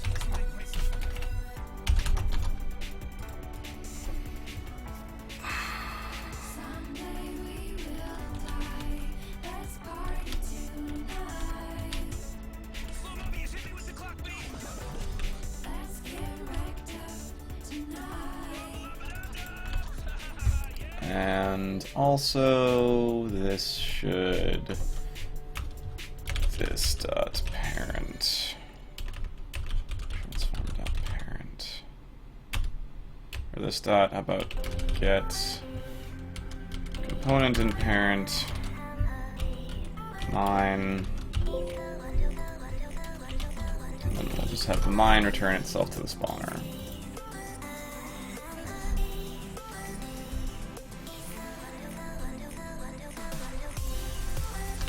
For one thing, this should set blown to true. And then,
I could turn this into something with a template, probably.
I'm not sure if templating is the right way to go at this point.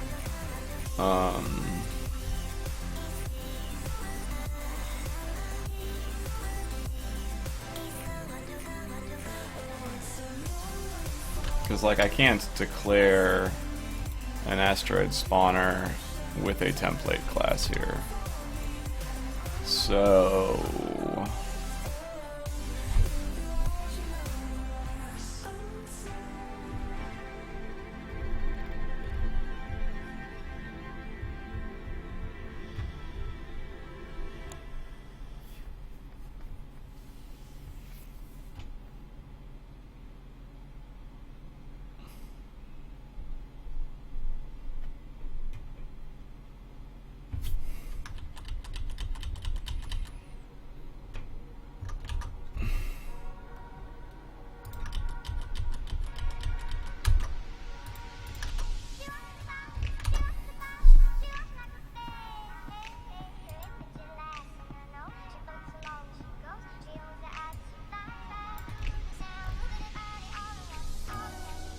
And all this does have to be in a game object, unfortunately.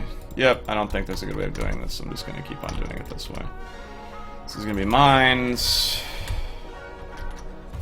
Mine. It's going to be mines. This is going to be...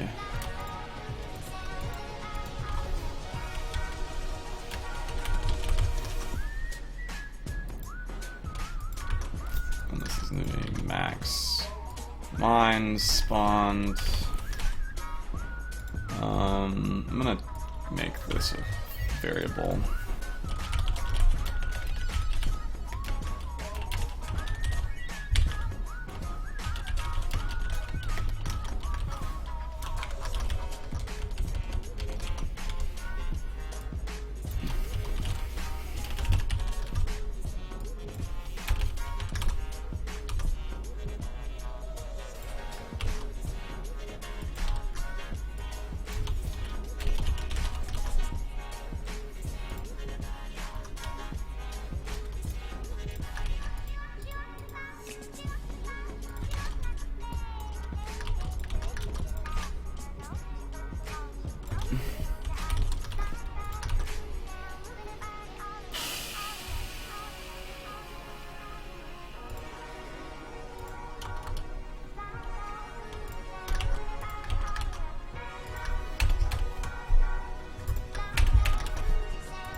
This is bad coding, but the nature of Unity, it makes it so that I'm not 100% sure if there's a better way of doing this. And that makes me sad. You make me sad.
Okay, so now that I have this horrific object pool thing that generates two objects with a ton of copy-paste code because templating doesn't work very well in Unity the way I want it to, let's see here. This needs to become a prefab.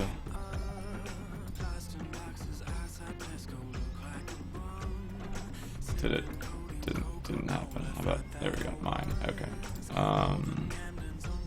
Just tired of fighting bugs. Now I sing programming sucks. It sucks. Yes, it sucks. Yes, me sucks. Hey, Eki Yakov, thanks for the host. AR7 Max, you don't suck. Programming doesn't suck. Stick with it, man. You can do it. I have faith. I'm gonna destroy the asteroid spawner prefab, though. Come back down to my knees. It's frustrating at times, though. No one doubts that it's frustrating at times. You'll power through, I know. I have the faith. Alright, so we're going to drag the mine over here. The maximum mine spawn will be 10. The mine spawn rate is 1. That's all fine and good. The starting mine count will be 20. Scare the shit out of your code. Ah, that's an interesting theory. Scare your code! Alright, let's see if this works. Kind of.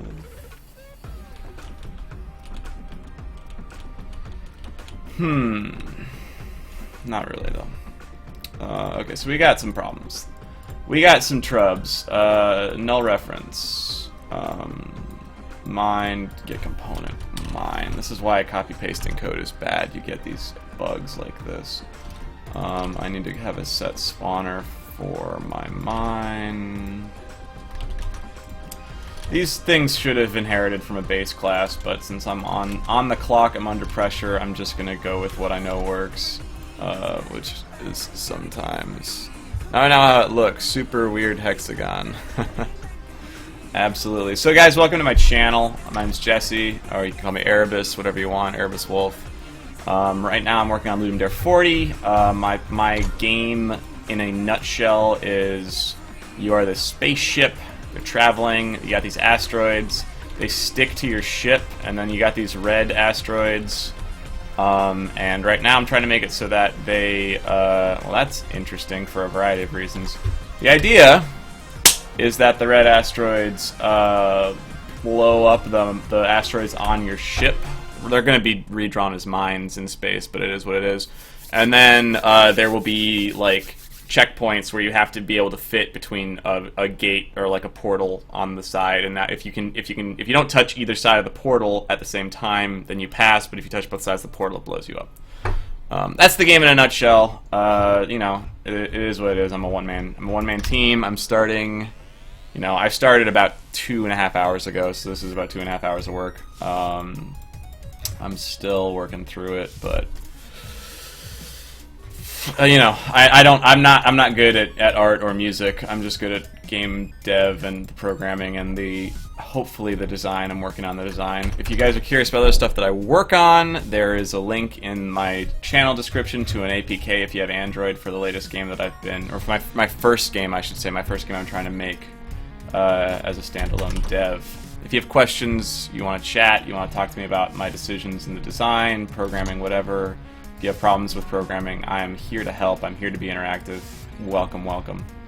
Okay, so the big two things that I need to fix right now are, one, the create as new for the asteroid is not, for the mine rather, is not randomizing the position, so that will do that. Transform parent, I don't need that. I don't need that. I don't need any of this. Okay, what I do need is the explosion to be set inactive. And then we should be good on that. So, let's see here. We got shit flying by. Just grab a couple of these and blow that one up. Alright, cool. Interesting. There's a bunch of reasons why this is interesting. Okay, so I've got a couple bugs, obviously, still. The first and most obvious bug is that the mines are not being reclaimed when they are blowing up. So let's go to the explosion mine. There we go. Dot return to spawner. Now the mines should be reclaimed once they're blowing up, so when the explosion finishes, the mine shouldn't stick around. Okay, cool, that's happening. And I lost the game already, technically, because I touched one of the explosions with my ship.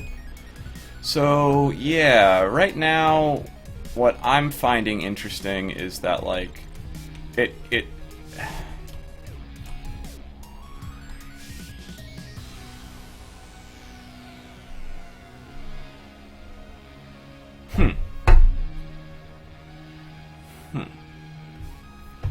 Well, there's a bunch of things that are interesting right now.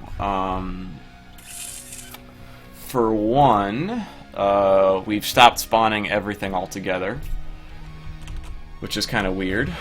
For two, so I'm not sure why the spawners have disabled themselves, but the player asteroids are not, like, when they touch the mines, they aren't,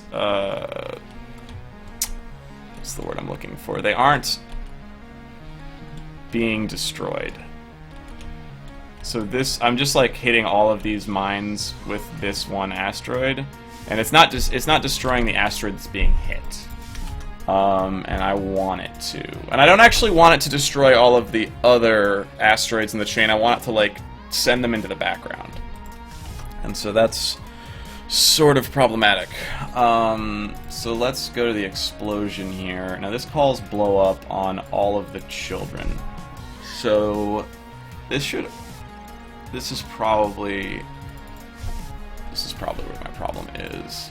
So instead of doing this, I'm going to do something different. I'm going to try getting components from the game object.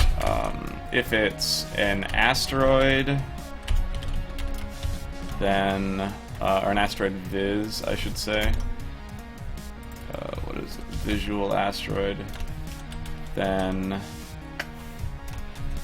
I'm just going to, yeah.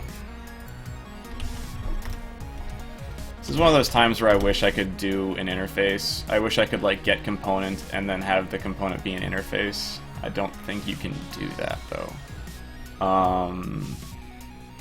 So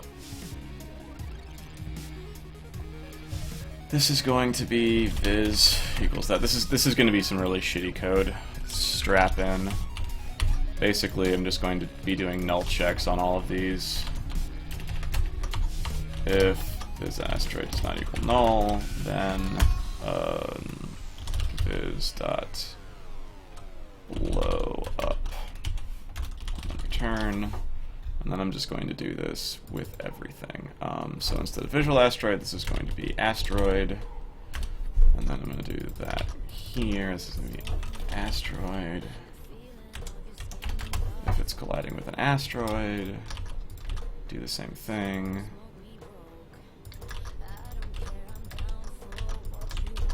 And then do the same thing with the player.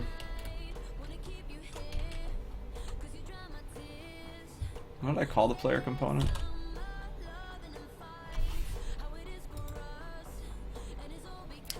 Player control script. If it's a player control script, then we're going to blow the player control script up. And then if it's a mine, like I said, this is really bad. This is egregious code. All of my things should be inheriting from a parent class so that I don't have to do this ugly bullshit. But again, I don't really want to restructure my code right now. I am on a deadline. If I come back to this game later, I will restructure all of this and make it not suck. But right now, we're going to be hacking left, right, and center. So if this is a mine, we're going to have the mine blow up. All right, and so I think those are the only 4 things that need to be affected by the explosion. So now it should hopefully, the children underneath. So if I hit it like this, no, it's not working.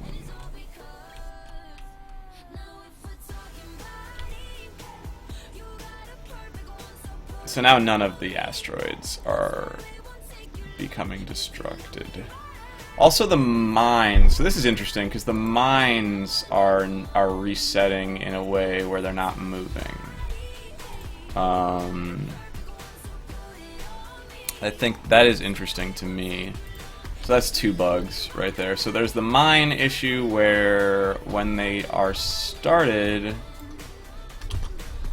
they have these things, but over here, I don't think their velocities are being reset is the problem. Whereas with the asteroids, there's object. Where is the asteroid's velocity being reset? Get start valve in the start. Huh. Clear. Update. Reclaim. Huh. Well, I think I have the same problem here. I just haven't run into it, so I'm going to do that there as well. Okay, so let's also look at the visual asteroid explosion thing. So this gets the component in the parent and blows it up. So blow up in the parent for the asteroid goes through all of the children. Okay, it sets this active specifically to false. So that's not happening. But it goes through all of the children. It makes sure it's not grabbing the visual object or the physics object for the child. It makes sure the child thing it's grabbing is an asteroid, and it calls asteroid blown parent, and then it sets the parent to null.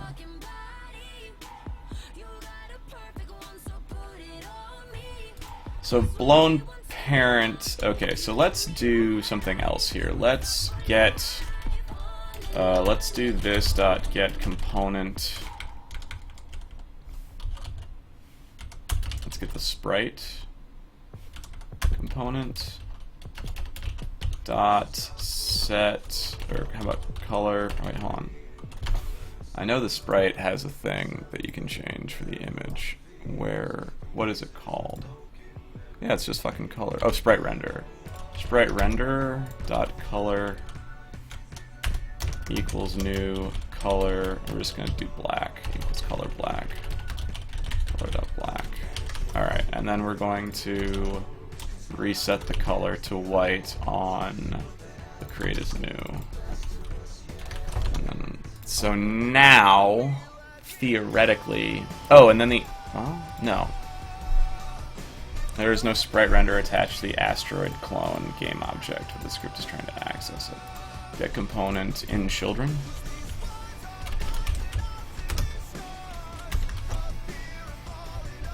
And then do that also here. Okay, so play. Let's see here. Alright, so if I grab this asteroid and hit this and hit this okay.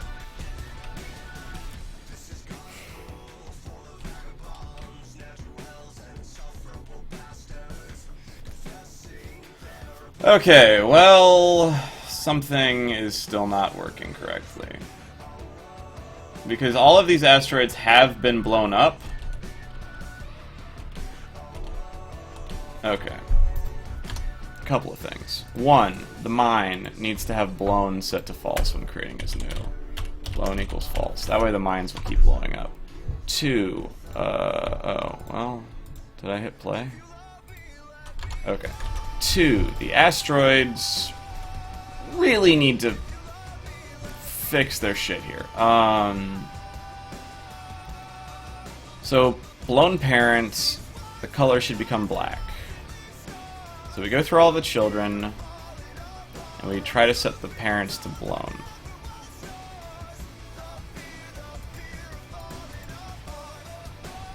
Let's also, well, fucking hell, what is going on that this isn't happening is like my big question. Because this is like the most central thing to the explosion. Excuse me. Where like, if an asteroid is touched by the explosion, it should be disabled. It should just be immediately set to disabled. And it's not. Like, it doesn't matter if it's floating or what's going on. It should not be activated anymore. And there are no errors happening. So let's go to the mine. Actually, let's go to the asteroid and add some debugging here. Debug.log warning format blowing up. Alright, let's make sure that that function is being called. Because maybe it isn't. If I do that, no. It's not being called. Okay. So that is something. Let's go to the explosion, asteroid, viz. Okay, let's do debug.log warning format blowing viz. And then we're gonna do blowing asteroid. And then we're gonna do blowing player. I could be picking better things, but I'm not. And this is gonna be blowing mine.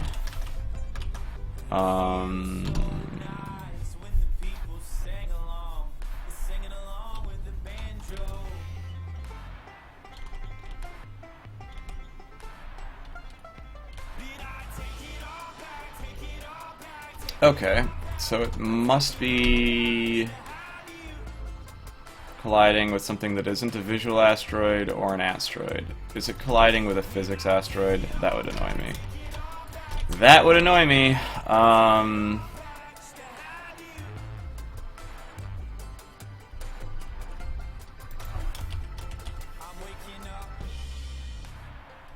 Asteroid physics.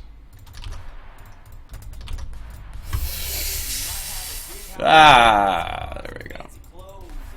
Fizz. Fizz, fizz.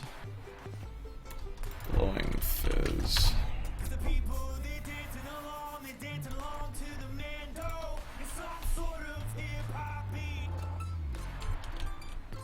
Yes, okay, so the issue is that there were physical asteroids that were being blown up.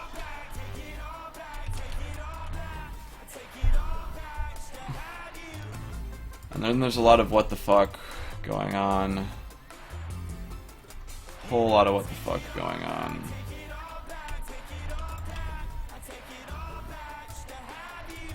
Where was blowing up being called from the asteroid? Okay.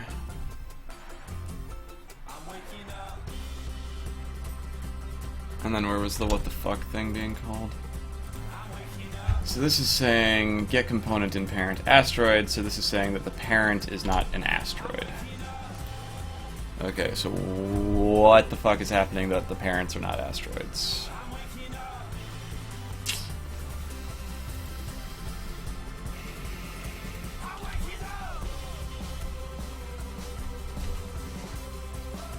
Pause. Okay. This has happened 5 times. The player has an asteroid, visual, asteroid, visual, asteroid.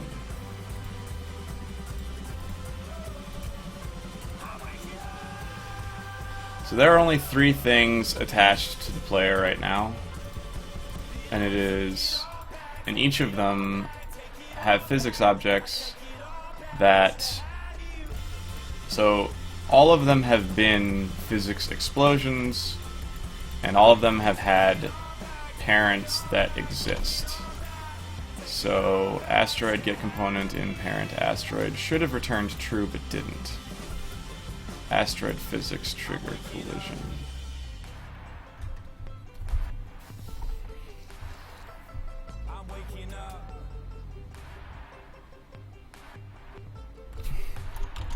Now,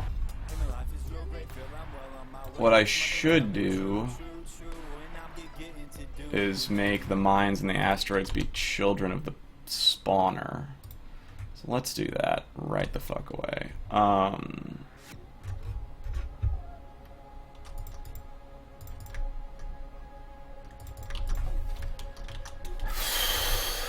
Asteroid.transform.parent equals this. Transform. Do the same thing for the mines. Okay.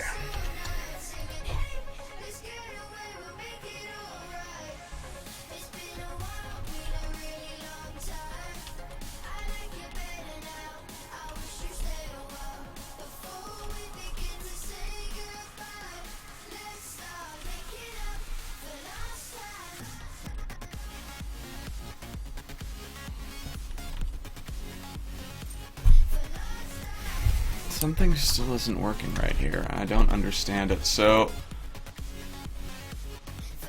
let's just disable the asteroids.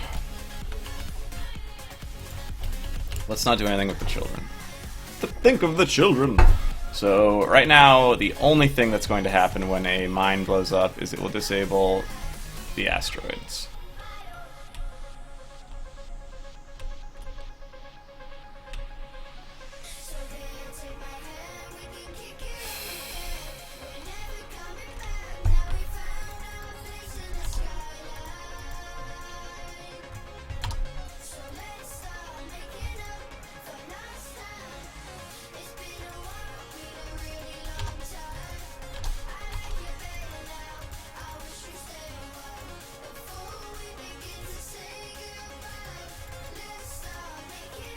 Why can't it find this? On trigger, enter 2D, 2D collision, asteroid, get component in parent, asteroid, physics trigger.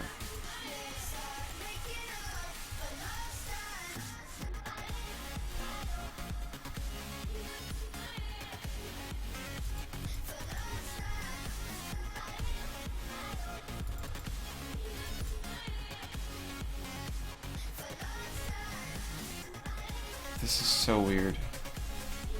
The asteroid physics should never not be able to find their parent asteroid. I'm going to just do this as a... Okay, I'm just going to... On start, you find your parent. And then I'm going to make a... If we don't know where the fuck our asteroid is, I'm going to print what the fuck. And then if asteroid does not equal null, alright, and then this is just going to call asteroid physics collision regardless, and we'll get null errors. Because, like, this is unacceptable that I can't fucking... It's fucking stupid. Like, I have created them as prefabs. They will always have these components. I'm not changing the hierarchies. I'm not changing anything about what their parent transforms are, so what the fuck?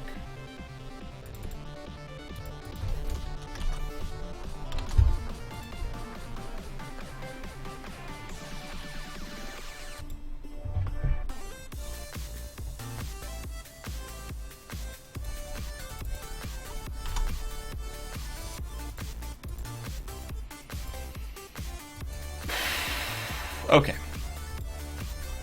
Here we go. We're going to make this public.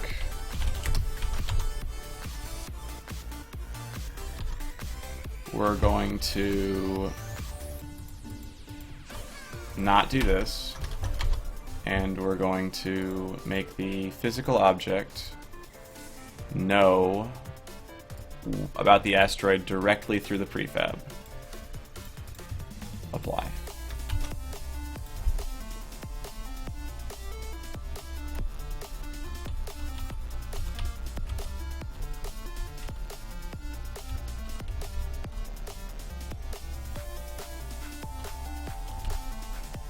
Okay, pause.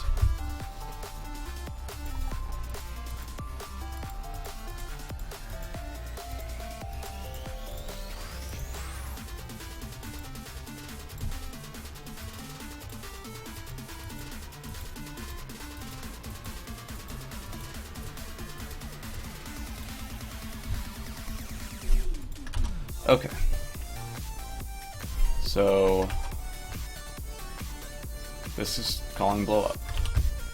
In the asteroid physics, okay, don't do this. Just call asteroid.blowup. We're not trying to find a component in the parent. We're just going to blow up the parent asteroid that we know you are associated with.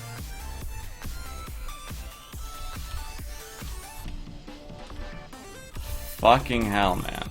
Okay.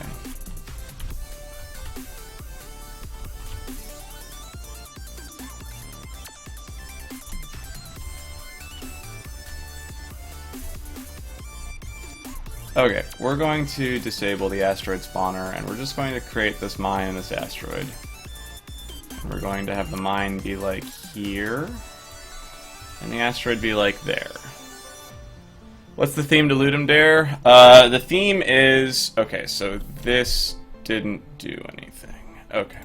The theme is, the more you get, the harder it is. So, the idea is the more asteroids you collect, the harder the game is.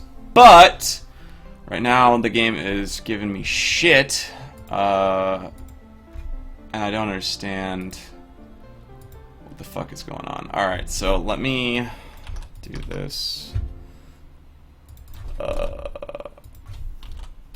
Collided. And then I'm just going to list what the collision is.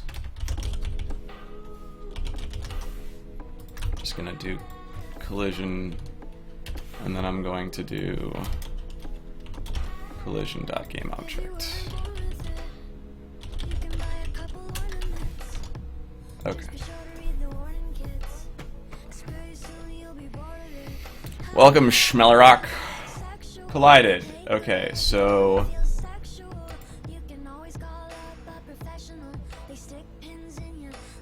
on trigger, enter 2D, explosion.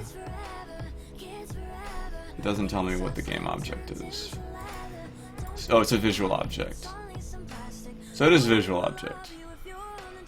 Collided, visual object, visual object. Okay. So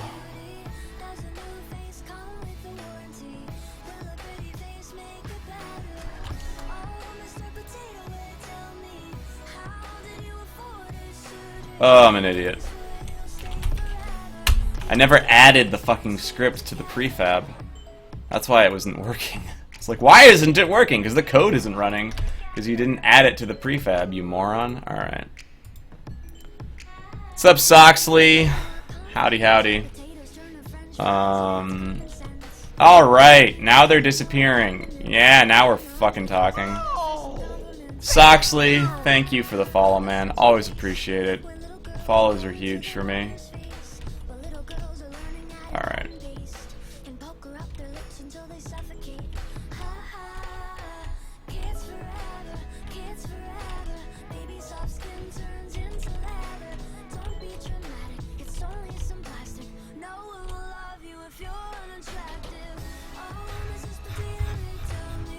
Huh.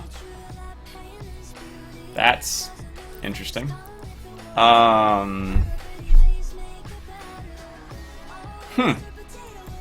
Not sure what I did to break that. Let me find out. Okay, so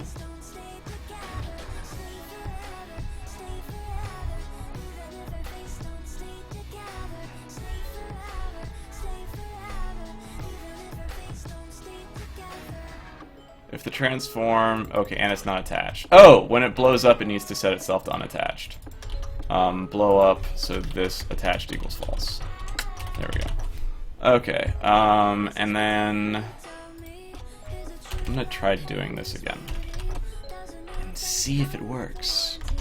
And then the other thing I might want to do is change the explosion size a little bit.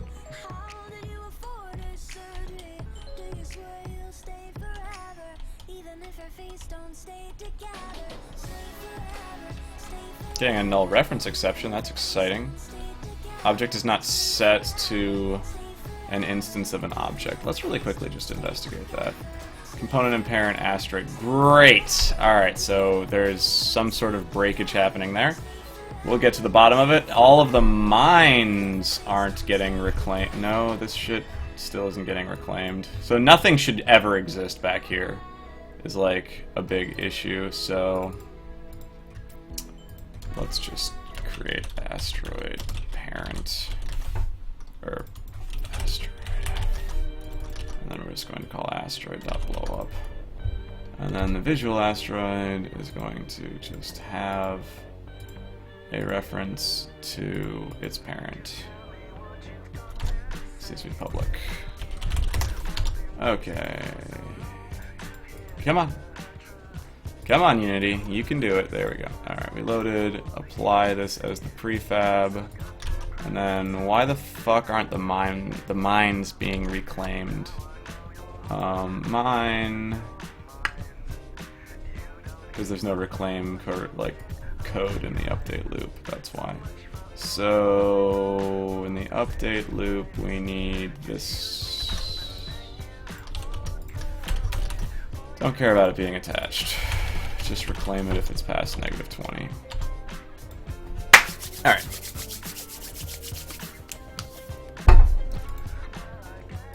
Let's just see if shit gets reclaimed. Let's start with that.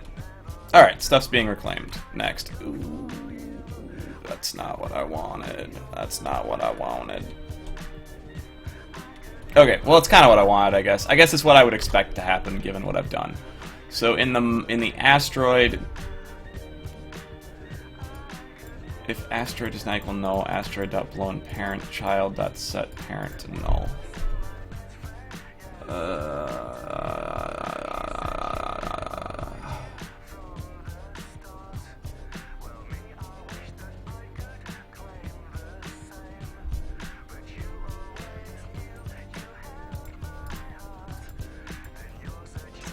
So...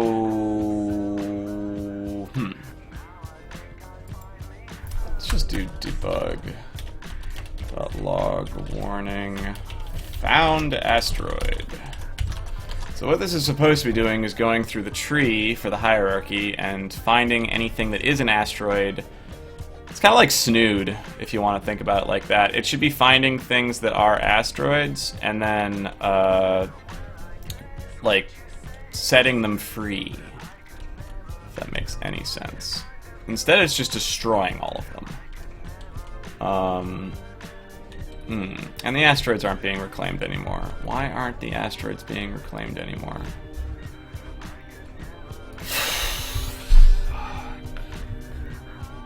None of these have been reclaimed.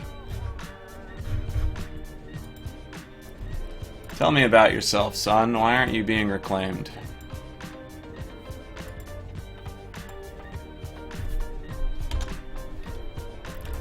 Alright, so you're active, which means your update loop is running. If your transform position is less than -20 and you're not attached, then spawner.reclaim. So your position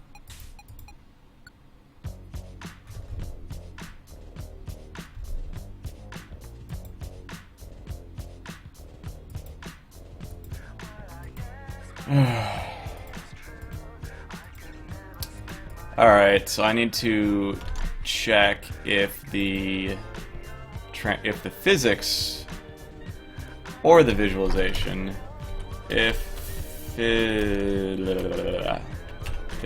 is asteroid physics, is that what I call this thing? Physics object. If physics object dot transform dot position is less than that and we're not attached, then reclaim it.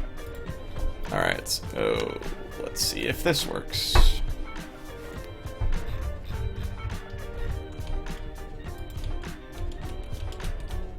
Okay, it does seem to be working now.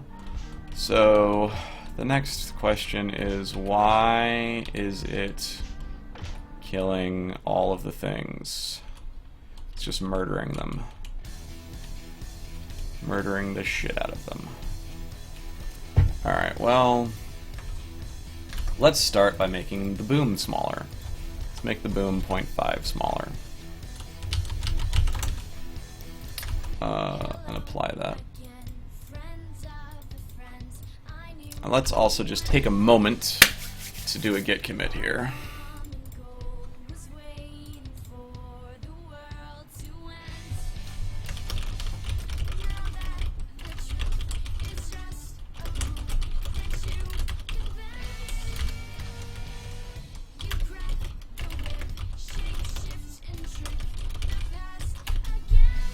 Alright, so no local changes. I don't believe you.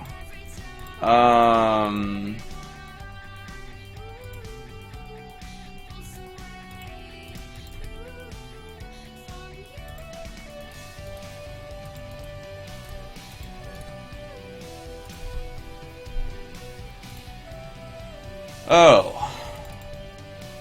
Oh.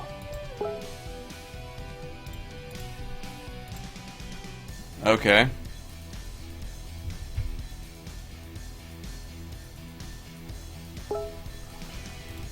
So that's a thing. Alright, I have to close all of this shit and do some rejiggering. Because I thought I had commits that I didn't have. So let me close out of all of these things, because I'm about to fuck with my file system. Alright, so... Actually, let me just select all of these and cut. Paste them here. And then close this. We delete that. And then rename this with a dash in the middle of it. Alright, let's see if GitHub is happy with that. Locate.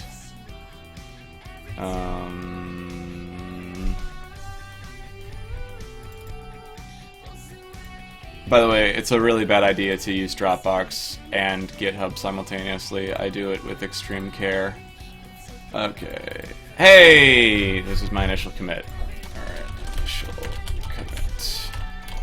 This is happening way later than expected. Because I fucked up where I was creating the initial repository.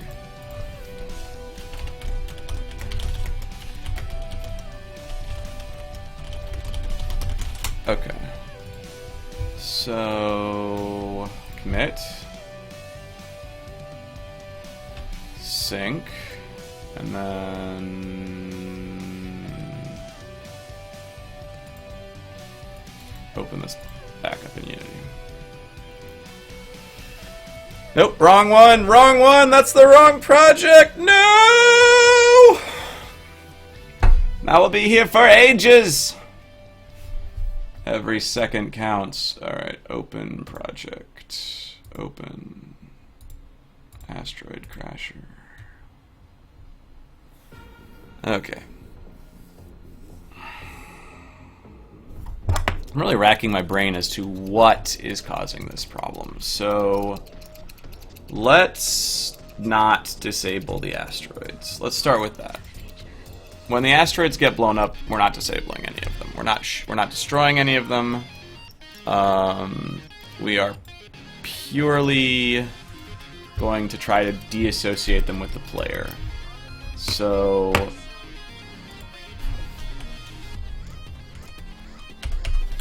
we're going to set all of the child asteroids to not attached. Oops.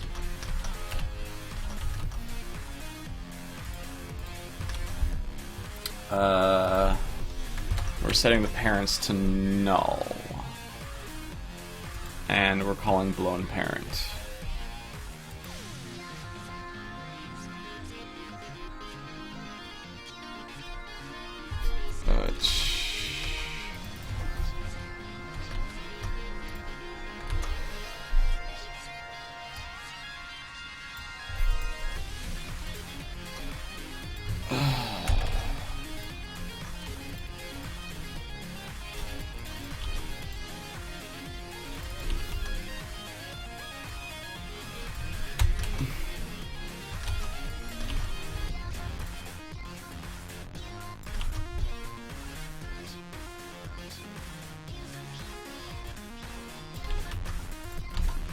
Okay.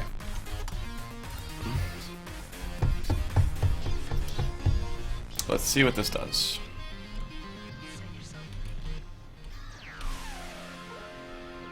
Fuck all. Alright, it does fuck all. Great.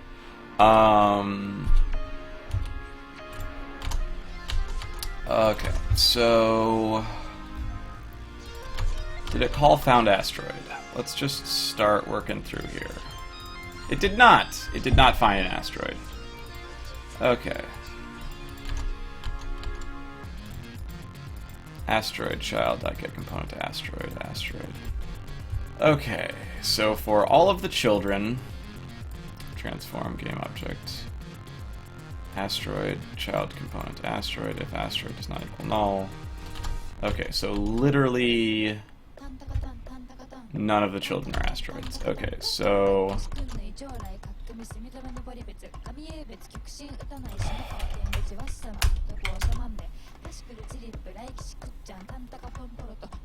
I need to recursively traverse this shit. So we're going to make a void recursive search. So this is going to take in transform,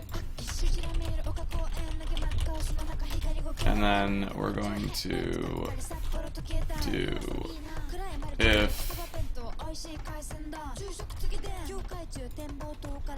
t.child count is greater than 0, then we're going to call recursive search on all of the children. Then we're going to do this for each loop on all of the children on child. And then once we're done doing that, we're going to do this check.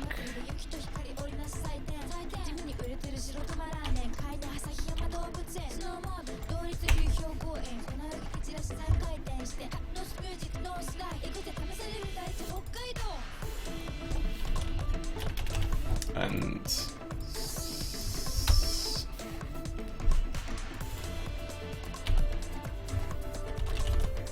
t.game object, we're going to try to find an asteroid. Game object.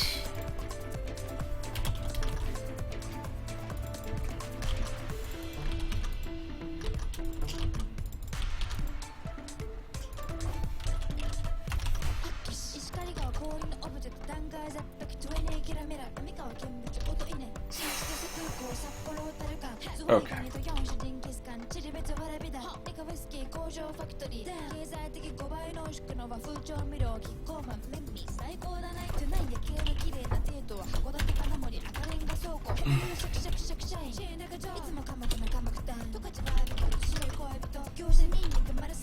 Alright, let's see whether this works.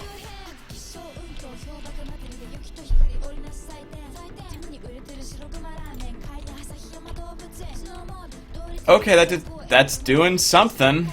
That's doing more than nothing.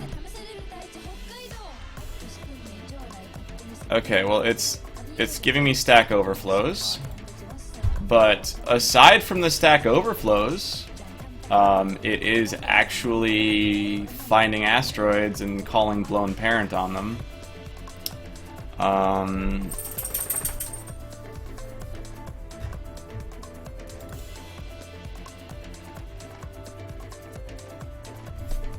not fully understanding. Asteroid 88, recursive search child. For each child in the transform, call recursive search child.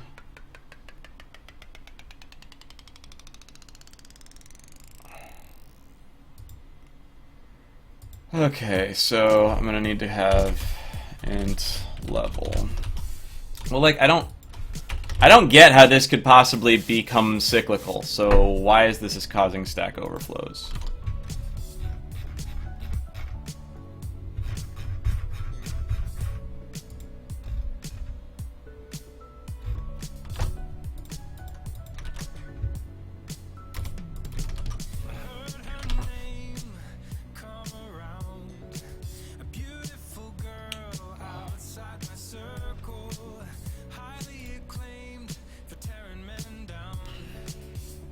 The only...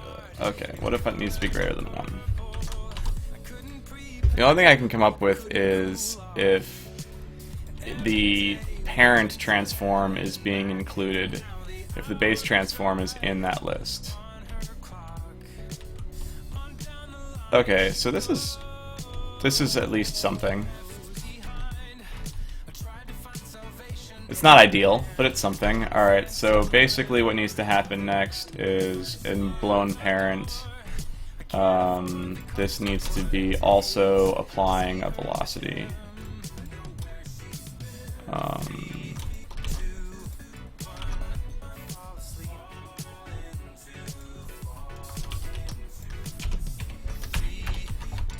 And, you know, it's unfortunate that we're not managing to find everything, but, you know, it's at least something. I think I did still get a stack overflow.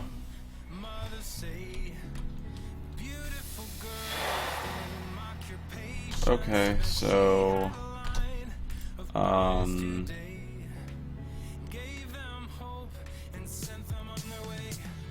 So...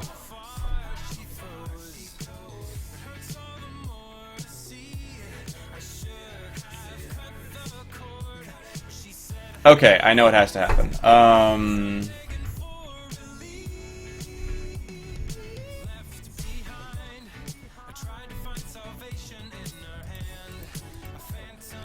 So, in blown parent, I need to actually set the physics object.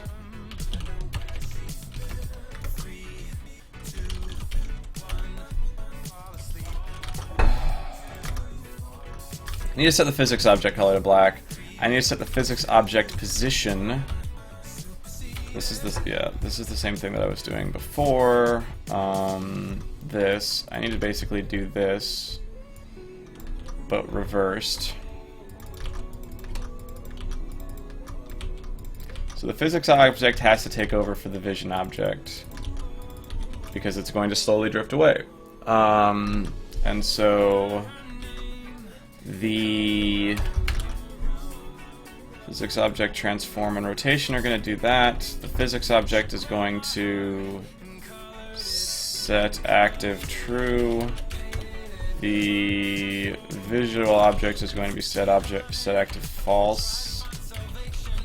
And then I need to make sure that this happens here.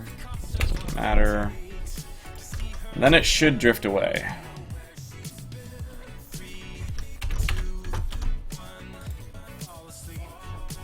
At least the black ones should drift away. I'm not sure what the other ones are, what's going on with those, but...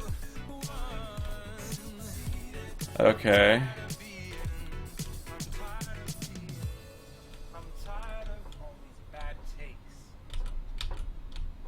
Okay, so that's close. The only other thing that needs to happen is I need to add a extra flag in the physics object to say, whoops, to say fuck off, and don't reattach me to the player.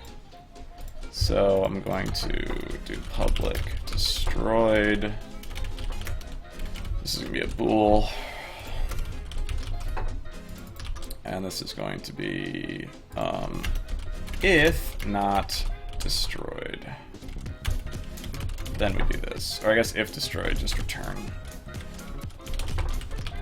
And so then we're going to just have this is going to say that physics object dot destroyed equals true, and then this create as new is going to set it to false.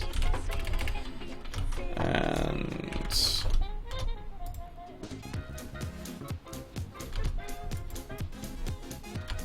what? Why don't people like this? Bool destroyed equals false.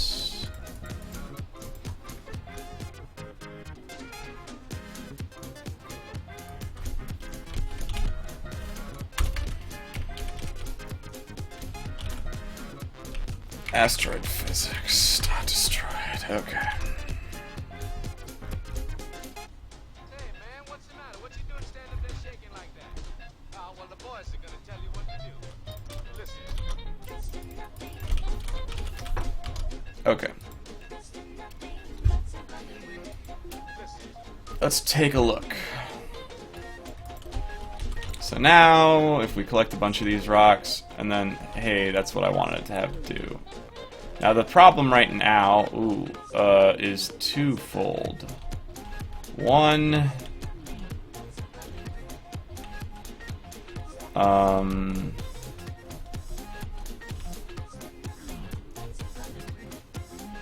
objects are clearly being spawned in a destroyed state, which is weird and should never happen.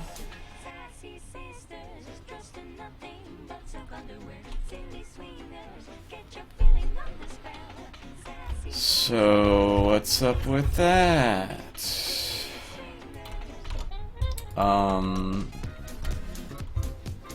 Create as new, color white, destroyed false. Also getting Stack Overflow exception still. So that's also not working. That might be what some of the problem is. Why am I getting Stack Overflow exceptions? I really don't understand that. Let me do a search for Unity traverse hierarchy. Traverse hierarchy. Get all items from hierarchy. Traverse hierarchy.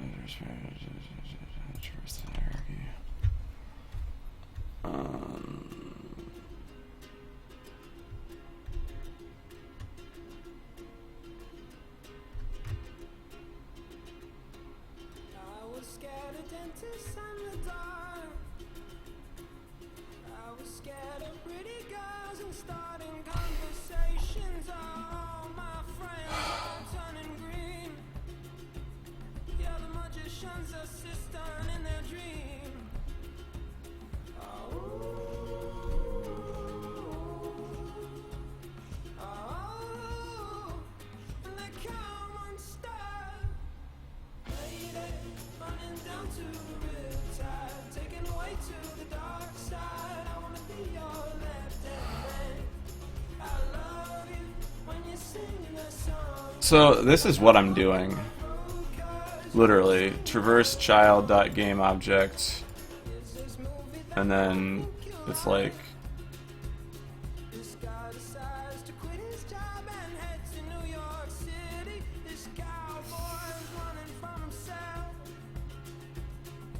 so this is what I don't understand is I'm basically doing almost exactly this code to traverse these things. I'm even adding a thing where it has to have a child count greater than 1, but I probably shouldn't be doing. In fact, that shouldn't even be necessary at all. For each child in the transform, recursive search child, and then I can just keep on doing that. And then, you know, I guess I could do this first. But that seems a little dangerous.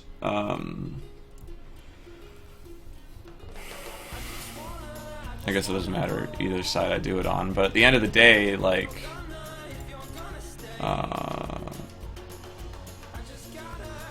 this recursive search shouldn't be ever infinite. Ever. Because all of the transforms, like this, I guess I could change this to a game object. That seems to be what they're doing. Game object, obj. And then this would be game object, .get component, whatever. And then this would do, for in object, or obj.transform, and then recursive search child dot game object. Let's see if that does something, because maybe the fact that transform had like an overload or something was causing bullshit. I don't know. I think I'm still gonna get some stack overflows here. Let's clear this.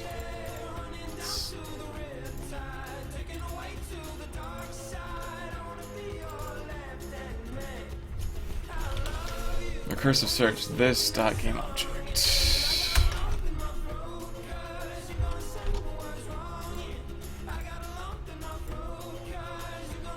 Great. All right.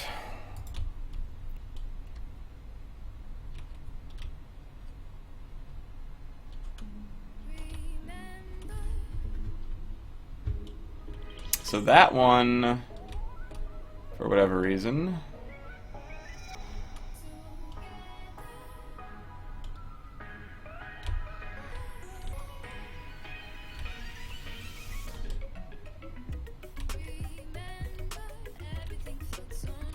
so why are all of those stopped?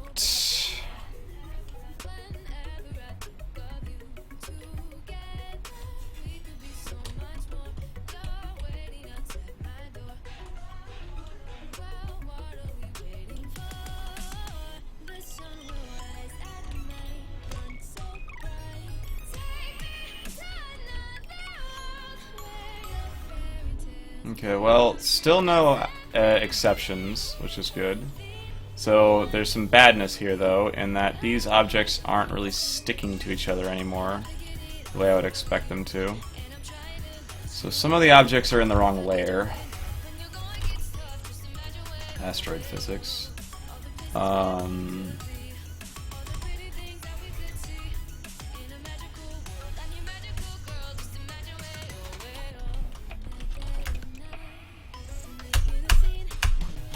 Okay, so in blow up, hold on, go back, god damn it. In blow up, we set the viz object to 9.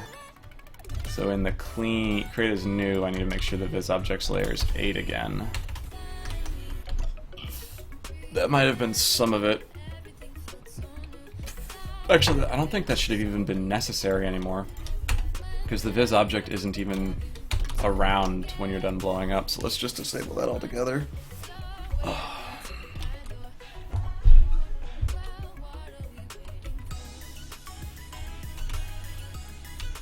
So I like some of that. I don't like all of it. I like some of it.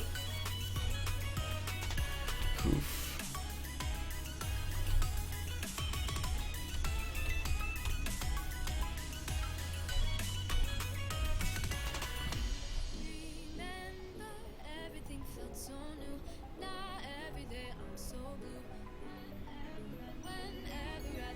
Okay. So, still having the issue where some of these physics objects are not being reset to white, and they are still destroyed when they're after being reclaimed.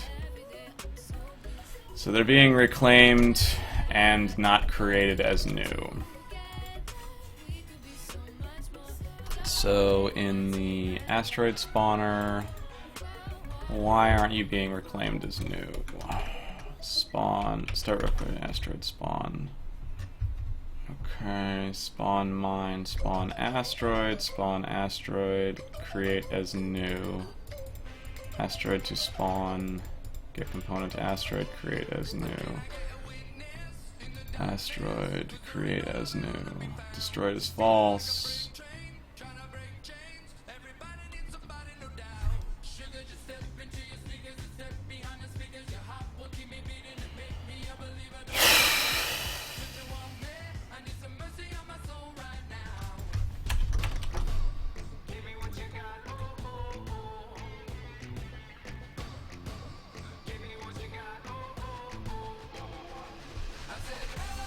So there's really no explanation for that. Okay. Great. Let's pause this. Only some of these things are children of the asteroid spawner, only the mines. Let's fix that. So... is that happening in the mine?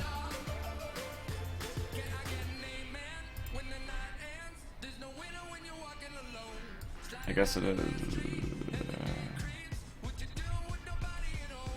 Where?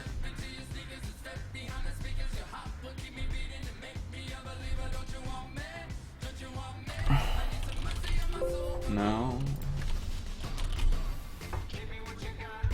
Okay, so it happened at the beginning, and then it gets undone once they're spawned. So for the asteroid, when create is new, let's do this dot transform dot parent equals spawner dot transform.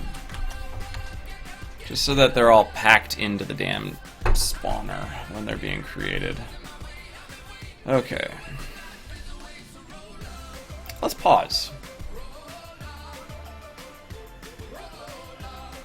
Already, we see one of these asteroids. Okay.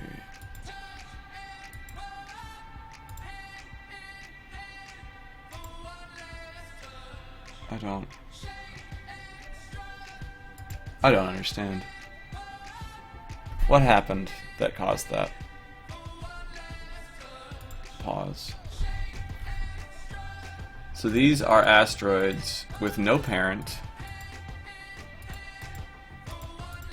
The physics objects have been turned on, and they're not adrift. Oh, now they're adrift.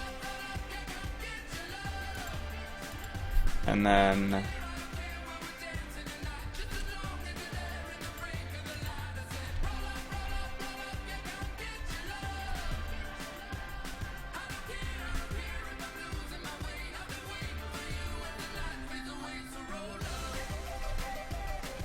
the thing is like...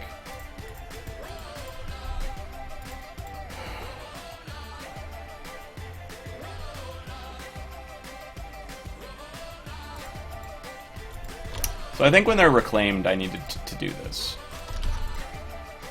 So, but I also think create as new isn't doing what I needed to do. I don't think create as new is actually being called when I expect it to.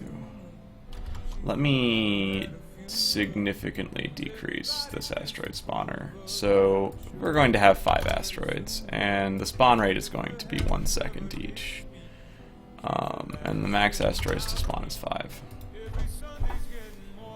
So every second we're going to spawn 1 asteroid. And already none of these are parented to the spawner. What happened?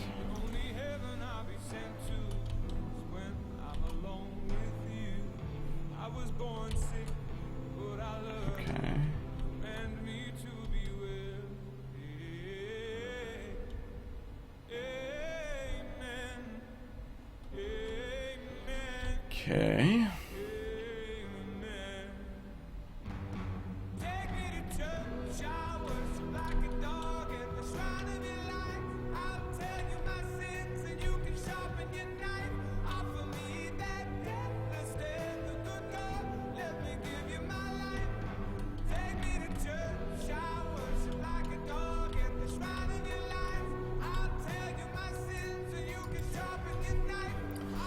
So what the fuck is happening here?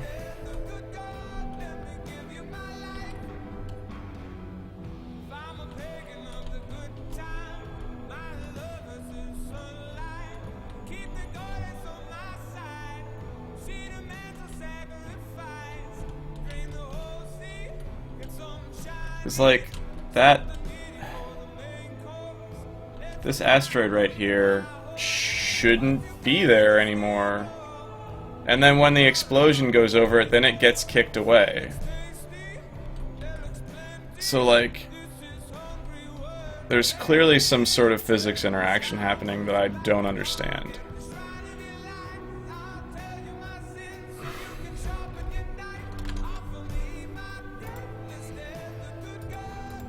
Okay, so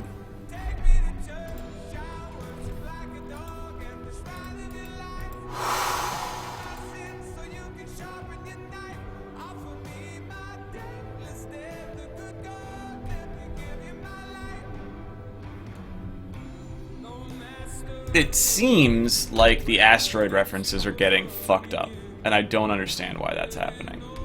Like, I'm gonna start labeling these assholes. Alright, so with the spawner, I'm going to create these asteroids and I'm going to name them. This dot transform, comma, false, or sure, true, it doesn't matter, comma. Do I not get to name? Oh, I guess whatever, fine. I'm just going to name it after the fact. So, asteroid dot name equals asteroid space plus I. So these are all going to be asteroid I, and it's going to just be the numerical asteroid that I currently have. And then I'm going to do the same thing with mines. This is going to be mine I. Okay. So now I will have uniquely named asteroids.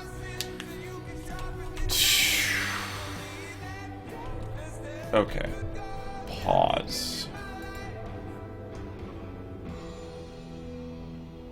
Asteroid 0 is there. Asteroid 1, okay.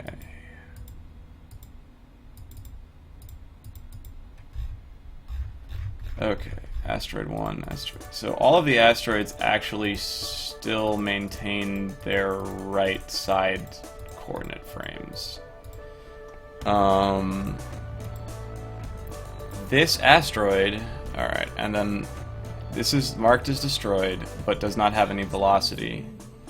So let's go ahead and get rid of all of these things.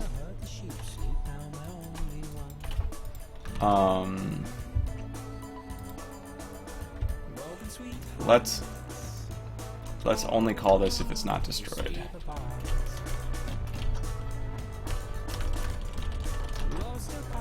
That might be what the problem is. Okay, so let's hit play.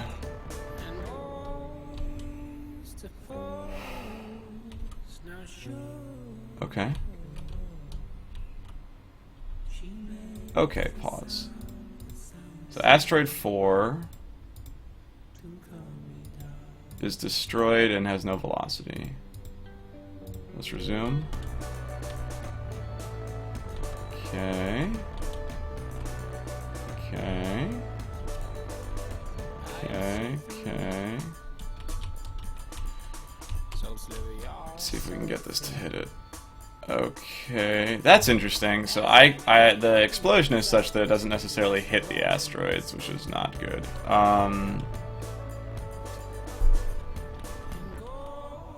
Really, that just tells me the mine needs to be smaller. The mine needs to match the size of the boom.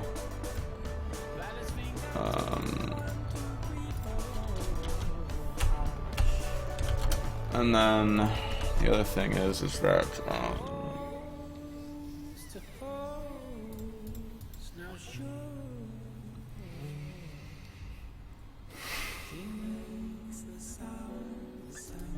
the sprite renderer should probably be a child thing.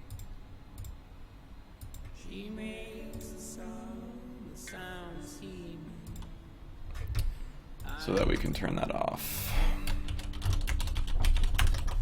So let's apply this, and then let's go into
Okay, so I'm just gonna pause. I'm gonna zoom in. Let's check the mine right here.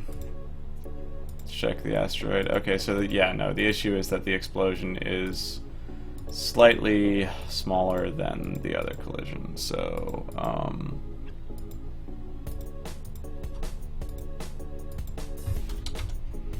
I need the explosion to be size 1.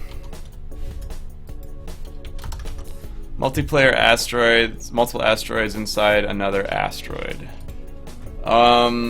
In the hierarchy, yes, but in the game, no. If that makes any sense.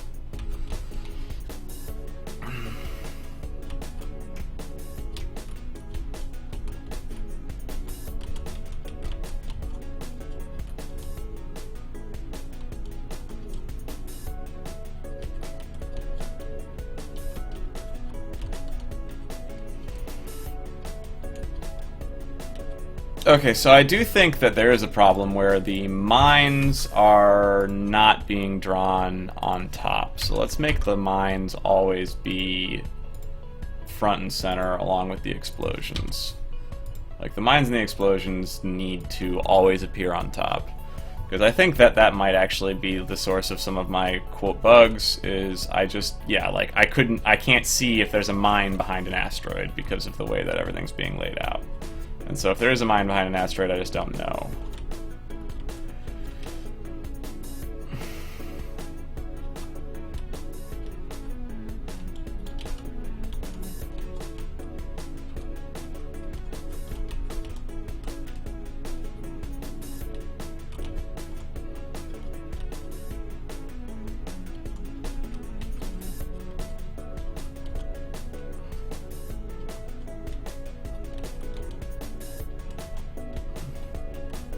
Okay. That seems alright. I'm gonna just turn up the spawn rate. Alright, so we're gonna go back to 120, we're gonna go to 80, and we're going to make the spawn rate 0.3. So there should now be a bajillion asteroids on the fucking screen. Cool.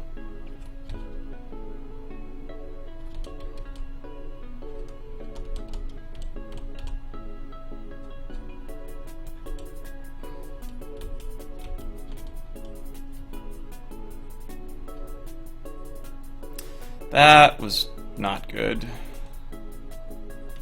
Something happened there that I didn't like.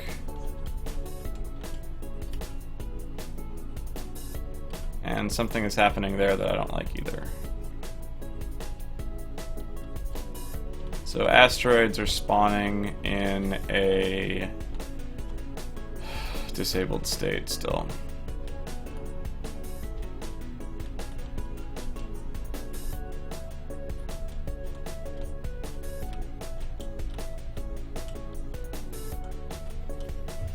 Let's pause. Oh, son of a bitch. Alright, well, I meant to pause. Alright, let's see if I can figure some of this out.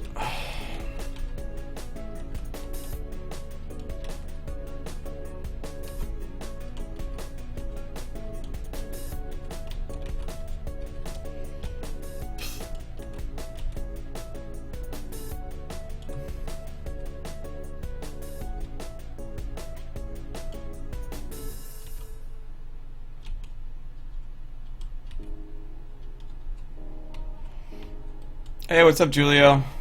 You're catching me right as I'm trying to head out, but I will be back later tonight to work on this game more. So what's really frustrating me about this bug is that, like, I'm not even at a point where I can figure out if the game is fun.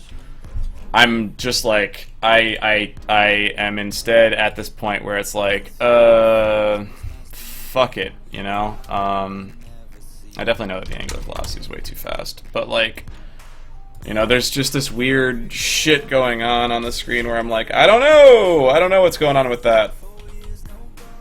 I don't understand why those things are happening. Yeah, that explosion still lasts too long.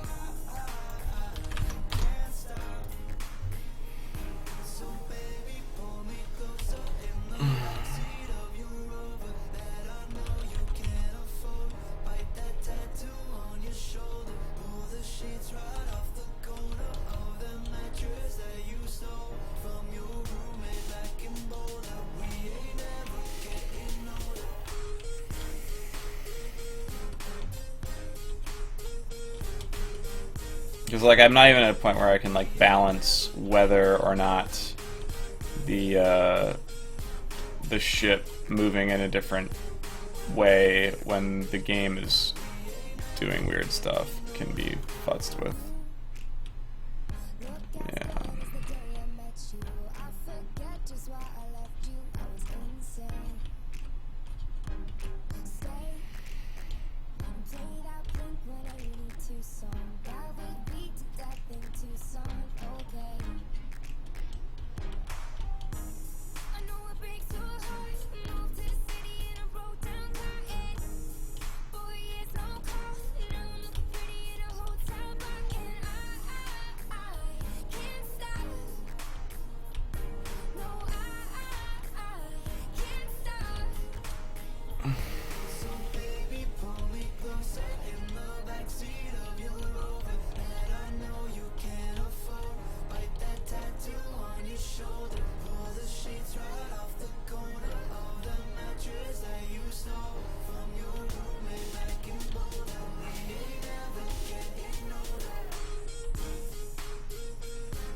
Alright, well, I think it has something to do with the explosions hitting, whoa. Damn. Let's pause that and figure out what those were. 2D fixed updates. Okay, so... Okay, fuck.